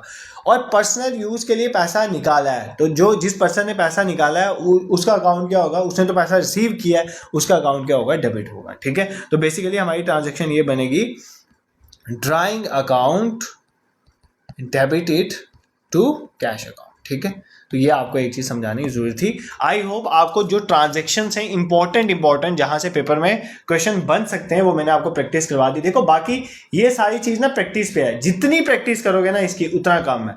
मतलब आपने क्या करना है, जो भी आपको लग सकता है जिस तरह की एंट्री के रिलेटेड आप क्वेश्चन को प्रैक्टिस कर सकते हो अपने एंड में, वो सारी प्रैक्टिस कर दो। ठीक है, इतना मतलब करोगे, प्रैक्टिस करोगे तभी काम बनेगा। देखो अभी तक हमने क्या पढ़ा, आज जो हमारा टॉपिक है, हमने जब क्लास स्टार्ट की थी हमने क्या क्या टॉपिक सिलेक्ट किए थे। देखो यार ये मैराथन सेशन है, अगर आप ये एक्सपेक्ट कर रहे हो मुझे मेरे से कि मैं तुम्हें 15-20 मिनट पढ़ाऊंगा या 35 मिनट पढ़ा के क्लास कंक्लूड करूंगा, फिर 10-12 सेशन में अकाउंटेंसी में नहीं पढ़ा सकता। अकाउंटेंसी बहुत वास्ट है, ठीक है। तो मुझे कम से कम अगर 10-12 मैराथन सेशन में इसको कंप्लीट करना है तो हर एक सेशन पौने 2 घंटे इतना तो जाना चाहिए। ठीक है, इतना तो होना ही चाहिए। अभी तो मुझे लगता है मुझे ज़्यादा हुई नहीं है पढ़ाते हुए, 1.5 घंटा हुआ होगा। बट एनी हो, चलो सबसे पहले हमने अकाउंटिंग क्वेश्चन को समझा था, उसके रिलेटेड हमने देखा टोटल एसेट टोटल लायबिलिटी होता है। फिर हमने टाइप्स ऑफ अकाउंट समझा, अकाउंट्स होते क्या है, उसमें जो हमने ट्रेडिशनल अप्रोच के अकॉर्डिंग पर्सनल इम्पर्सनल, पर्सनल में जो हमारे नेचुरल आर्टिफिशियल रिप्रेजेंटेटिव अकाउंट को देखा, इम्पर्सनल में रियल और नॉमिनल अकाउंट को देखा, फिर उनके रूल्स देखे। ठीक है, रूल्स को हमने अच्छे से क्लियर किया। हमारे रूल्स ट्रेडिशनल अप्रोच के रूल्स बार बार तुम्हें मैं याद करा, अभी भी करवा देता हूँ। पर्सनल अकाउंट में रिसीवर डेबिट होता है और गिवर क्रेडिट होता है। रियल अकाउंट में what comes in is debited, what goes out is credited. और नॉमिनल अकाउंट में जितने भी एक्सपेंसिव लॉसेज हैं उनको हम डेबिट करते हैं, इनकम गेन्स को हम क्रेडिट करते हैं। ठीक है, ये गोल्डन रूल ट्रेडिशनल अप्रोच का। फिर हमने मॉडर्न अप्रोच जो अकाउंटिंग प्रिंसिपल के बेसिस में, उसमें एसेट एक्सपेंसिव 2 और एलसीआर लायबिलिटी कैपिटल और रेवेन्यू 5 चीज़ें होती हैं। एसेट एक्सपेंसेस का एक ही रूल है, अगर वो बढ़ेंगे तो आप डेबिट करोगे, अगर कम होंगे तो वो क्रेडिट करोगे। और एलसीआर का रूल है कि अगर वो बढ़ेंगे तो क्रेडिट करोगे, तो कम होंगे तो आप उसको डेबिट करोगे। ये हमने देखा। उसके बेसिस में हमने जर्नल एंट्रीज पास करना सीखा। कौन कौन सी हमारी जर्नल एंट्री किस तरह से पास होते हैं, जर्नल का फॉर्मेट क्या होता है, अकाउंट का फॉर्मेट क्या होता है। अकाउंट के फॉर्मेट में 8 चीज़ें होती हैं, डेबिट साइड में 4 चीज़ें और क्रेडिट साइड में 4 चीज़ें। और हमारा जो बेसिकली जर्नल का फॉर्मेट होता है उसमें 5 चीज़ें होती हैं, वो मैंने आपको फॉर्मेट के बीच में, और एंट्रीज पास करना भी मैंने आपको काफ़ी आज प्रैक्टिस करवा दिया। ठीक है, और लास्ट टॉपिक हमारा जो अभी हम कवर करेंगे, उसके बाद हमारी क्लास कंप्लीट हो जाएगी, that is basis of accounting. यहाँ से भी पेपर में क्वेश्चन आता है, इसको भी देख लेते हैं। इसके नेक्स्ट सेशन में अब इतना हमारा हो जाएगा। नेक्स्ट सेशन से हम स्टार्ट करेंगे हमारा लेजर वगैरह बनाना, फिर पोस्टिंग देखेंगे, ट्रायल बैलेंस, ट्रेडिशनल हमारा trading account, profit loss account, balance sheet वगैरह बनाना हम सीखेंगे। ठीक है, तो हमारी बेसिस क्या अकाउंट। देखो अकाउंटिंग जो होती है ना, अकाउंटिंग और बुक कीपिंग में क्या फ़र्क है वो पढ़ाया। बुक कीपिंग में सिर्फ आपका क्या होता है, रिकॉर्ड्स लिखे जाते हैं, उसकी समराइजिंग एनालाइजिंग वो सारी अकाउंटिंग में आती है। ठीक है, बेसिस ऑफ अकाउंटिंग में हमारे पास 2 बेसिस हैं अकाउंटिंग के। एक तो कैश बेसिस है, ये मैंने बहुत बार पढ़ाया हुआ है, पर मुझे तुम्हें कुछ चीज़ें यहाँ पे समझाई थी इसलिए वापस बता। एक है अक्रूवल बेसिस। ठीक है, तो 2 बेसिस, अक्रूवल बेसिस को मर्सेंटाइल बेसिस भी कहते हैं, ये भी याद कर लें, मर्सेंटाइल बेसिस। ठीक है, ये 2 वर्ड आपने याद रखने। देखो सबसे पहले कैश बेसिस में जो अकाउंट बनाए जाते हैं वो कैसे अकाउंट होते हैं, cash basis of accounting.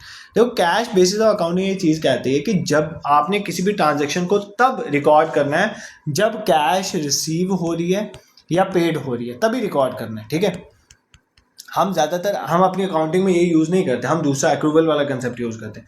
But cash concept ये कहता है कि जब कैश, मान लो आज ट्रांजैक्शन हुई, मान लो आज मैंने किसी को 500 रुपये उधार में चीज़ बेची, वो आज रिकॉर्ड नहीं होगी। जब वो मुझे 500 रुपया देगा ना वापस आके, तब मैं उसको रिकॉर्ड करूंगा। ये कहता है कैश बेसिस ऑफ अकाउंटिंग। ठीक है, बट हम ऐसा नहीं ना करते। हमारी दुकान में कोई आया 500 रुपये का सामान लेके चला गया तो हम उसका उसी टाइम लिख देंगे, हम लिख देंगे उधार में लेके गया, तो बाद में उसके अकाउंट में चढ़ा देंगे खाते में, हम तो ऐसे करते हैं।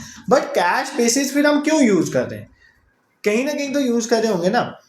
हम कैश बेसिस वहाँ पर यूज़ करते हैं जहाँ पर ज़्यादातर ट्रांजैक्शन कैश बेसिस में होती हैं, जहाँ पर मैक्सिमम ट्रांजैक्शन कैश में ही होती हैं, वहाँ पर हम कैश बेसिस ऑफ अकाउंटिंग को यूज़ करते हैं। इसके फ़ायदे क्या है कि ये सबसे सिंपल बेसिस है अकाउंटिंग का। ठीक है, इसमें कोई ज़्यादा आपको एडजस्टमेंट वगैरह करने की ज़रूरत नहीं पड़ती, सबसे सिंपल बेसिस है अकाउंटिंग का, इसलिए हम कैश बेसिस का यूज़ करते हैं। और जहाँ पर ज़्यादातर ट्रांजैक्शन कैश में होते हैं वहाँ पर हम उसको यूज़ करते हैं। बट इसके बहुत बड़े ड्रॉबैक्स हैं। ड्रॉबैक ये हैं कि ये ट्रू पिक्चर नहीं देता है। ठीक है, मान लो ट्रांजैक्शन उधार पे आज चीज़ लेके चला गया, वो 2 साल के बाद दे तो क्लियर पिक्चर कैसे है। 2023 की चीज़ 2026 में जब वो पे करेगा तब रिकॉर्ड करें तो क्या फ़ायदा। और इसके बेसिस में हम ना प्रॉफिट लॉस अकाउंट बना सकते हैं, ना ही हमें एंटरप्राइज की फाइनेंशियल पोजीशन का पता चलता है। ठीक है, तो इसके बेसिस में हम मैचिंग प्रिंसिपल को भी यूज़ नहीं कर सकते। तो इसके बहुत सारे ड्रॉबैक्स हैं, बट इनका कहीं ना कहीं यूज़ कर रहे होंगे ना, जो नॉन प्रॉफिट ऑर्गेनाइजेशन है, जहाँ पे चैरिटी पे चीज़ें चलती हैं, जो चैरिटेबल इंस्टीट्यूट वगैरह होते हैं, ठीक है, और स्कूल्स वगैरह पे भी मेनली, वहाँ पर क्या होता है, चैरिटी पे चलते हैं, सारे जो है वो कैश बेसिस पे अकाउंटिंग करते हैं। तो कुछ सबसे बेस्ट एग्जांपल इसकी एनपीओज है, नॉन परफॉर्मिंग आपकी जो आपकी नॉन परफॉर्मिंग ऐसे बोलने लगा था, आपकी जो एनपीओज है मेनली नॉन प्रॉफिट ऑर्गेनाइजेशन, वहां पर हम किसका कैश बेसिस अकाउंटिंग का यूज करते हैं, ठीक है। और सबसे इंपॉर्टेंट चीज, आपको पेपर में एक बार क्वेश्चन पूछा गया था, इसलिए मैं यहाँ पर बता देता हूँ कि अगर आपको कोई पूछे कि जो हमारे आउटस्टैंडिंग वाली चीज़ें हैं, ठीक है, आउटस्टैंडिंग और प्रीपेड वाली चीज़ें, मान लो आपके प्रीपेड जो पहले ही आपने खर्चा कर दिया या आप बाद में करोगे, क्या वो इसमें रिकॉर्ड होते हैं? नहीं, वो इसमें रिकॉर्ड नहीं होते हैं, ठीक है। और वही जो मैं आपको बोला था ना, 3 चीज़ें, क्या, एक आउटस्टैंडिंग, प्रीपेड और इन एडवांस, जो ये सारे जो ये किस में आ जाते हैं, ये सारे देखो नॉमिनल अकाउंट में जब हम आउटस्टैंडिंग, प्रीपेड या इन एडवांसेस ये वर्ड यूज करना शुरू हो जाते हैं, वो पर्सनल अकाउंट बन जाते हैं, वो कैश बेसिस में काउंट नहीं होते, ठीक है। तो ये आपका आ गया कैश बेसिस का। मान लो आपकी एक ट्रांजैक्शन हुई अप्रैल के महीने में, ठीक है, बट मई के महीने में कैश रिसीव हुई, तो आप अपनी बुक्स में कब उसको रिकॉर्ड करोगे? मई में रिकॉर्ड करो। ये कहता है हमारा कैश बेसिस अकाउंटिंग, बट हम इसको यूज नहीं करते। हमारी जो मेन अप्रोच है, दैट इज नोन एज, हमारा बेसिस अकाउंटिंग है, that is known as accrual basis of accounting. Accrual basis of accounting कहता है कि जब भी आपकी एक्रूड हुई, ठीक है, मान लो कोई ट्रांजैक्शन हुई जो एक्रूड हुई, कि मतलब अब वो आप उसके बेसिस में पैसा ले सकते हो फ्यूचर में, अर्नड हुई, मतलब आप तब उसको रिकॉर्ड कर दोगे। पेमेंट कब हो, उसे कोई लेना देना। अगर कोई खर्चा हुआ है उसी टाइम, मान लो मैंने अपने अवेकनिंग क्लासेस के लिए एक पेन टैब लिया, तो जिस दिन मैंने पेन टैब लिया जिस दुकान से, मैं उसी दिन ट्रांजैक्शन को रिकॉर्ड कर दूंगा, ना कि मैंने उस दुकानदार को पेन टैब के पैसे कब दिए, उससे कोई लेना देना नहीं है, ठीक है। तो ये कहता है एक्रूवल बेसिस, कि मतलब जब भी पेमेंट हुई उसे कोई लेना देना नहीं है, जब भी इनकर्ड हुई कोई चीज़, जब भी एक्रूड हुई, जब भी अर्न हुई, उसी टाइम आप इसको रिकॉर्ड कर दोगे, ठीक है। इसमें प्रीपेड, आउटस्टैंडिंग सारी, मतलब इसका सबसे इंपॉर्टेंट है कि जो भी आपका मैचिंग प्रिंसिपल है उसको ये फॉलो करता है। 1 साल के खर्चे 1 साल में आप इसको रिलेट करके चलते हो। तो और बेसिक सबसे इंपॉर्टेंट चीज़ है, आपको पेपर में पूछ सकता है कि हमारा जो कंपनीज एक्ट है ना 2013 वाला, ठीक है, अभी मैं एक्ट वगैरह के बारे में भी थोड़ी चीज़ें बताऊंगा फर्दर क्लासेस में। कंपनीज एक्ट 2013 ये बोलता है कि अकाउंटिंग जो भी कर रहा है, ठीक है, बुक्स ऑफ अकाउंट्स को मेंटेन कर रहा है, वो कौन से बेसिस को यूज़ करेगा? एक्रूवल बेसिस को। तो कंपनीज एक्ट भी एक्रूवल बेसिस के लिए बोलता है, ये चीज़ याद करना है, क्योंकि ये ज़्यादा साइंटिफिक है, ये करेक्ट इन्फॉर्मेशन करता है, ये फाइनेंशियल पोजीशन भी कंपनी की बताता है। इसके डिसएडवांटेज ये है कि ये इतना सिंपल नहीं है। कैश वाला बहुत सिंपल है, जब कैश रिसीव हो लिख दो, ठीक है, और ये इतना सिंपल नहीं है, ठीक है। तो ये इसके कुछ ड्रॉबैक्स है, मतलब जब ट्रांजेक्शन आपकी हुई आपने उसी टाइम लिख देनी है, जब भी इनकर्ड हुई, कैश कब आई कब गई उससे कोई इसका लेना देना नहीं है, ठीक है। I hope this is clear to you. तो ये भी आपको एक मेन चीज़ मुझे पढ़ाई थी। तो आज हमने क्या क्या कवर किया? आज हमने 5 चीज़ें मेनली कवर करी। अकाउंटिंग इक्वेशन को कवर किया, अकाउंट्स के टाइप देखे, गोल्डन रूल दोनों समय, जनरल एंट्रीज को पास करना सीखा, और बेसिस ऑफ अकाउंटिंग को भी देखा। आने वाले सेशन में हम लेजर से स्टार्ट करेंगे, लेजर को समझेंगे, trial balance, trading account, profit loss account, balance sheet वगैरह नेक्स्ट सेशन में हम देखेंगे, जितना हमसे हो पाएगा। आई होप ये सेशन आपको पसंद आया होगा। देखो, एफए वाले बच्चों के लिए यही है कि आपके सभी सब्जेक्ट्स रिवाइज करने के लिए मैं मैराथन सेशन डाले हुए, जैसे जनरल साइंस आपकी प्लेलिस्ट बनी हुई है। आप व्हाट्सएप और टेलीग्राम को जरूर ज्वाइन कर लेना, क्योंकि कोई भी क्लास कब होती है वो मैं वहाँ पर शेयर करता हूँ। बाकी अगर मेरा पढ़ाना पसंद आता है, आप इस यूट्यूब चैनल को सब्सक्राइब कर सकते हैं। और अब जब आपने ये सब पढ़ लिया और प्रैक्टिस नहीं किया तो बेनिफिट नहीं है। और एग्जाम ओरिएंटेड मॉक टेस्ट यहाँ पे awakeningclasses.in गूगल में जाके लिखना, आपको मिल जाएगी हमारी वेबसाइट, वहाँ पर जाके आप इसमें टेस्ट में प्रैक्टिस कर सकते हो। फाइनेंस अकाउंट असिस्टेंट के सेक्शन और फुल लेंथ मॉक टेस्ट हमें पढ़े हुए। बाकी डिस्क्रिप्शन में मैंने ना प्लेलिस्ट डाल दी, अकाउंटेंसी की भी है, इकोनॉमिक्स की भी है, स्टैट्स की भी है, ठीक है, उसके बाद जनरल साइंस की। इसी तरह से सारे सब्जेक्ट आप रिवाइज कर सकते हैं। Thank you so much for watching. और आपके और मेरे बीच में medium is the comment section. आप कमेंट सेक्शन अपने रिप्लाई करा करो, क्या सेशन में क्या कमी रहेगी, क्या मतलब क्या चीज़ें और हो सकती थी, दिस दैट आप लिखोगे तो मैं उन चीज़ों को फर्दर आने वाले सेशन में इनकलकेट कर दूंगा। जो भी रिव्यूज़ होता है अपने कमेंट सेक्शन में दिया करो। Thank you so much for watching.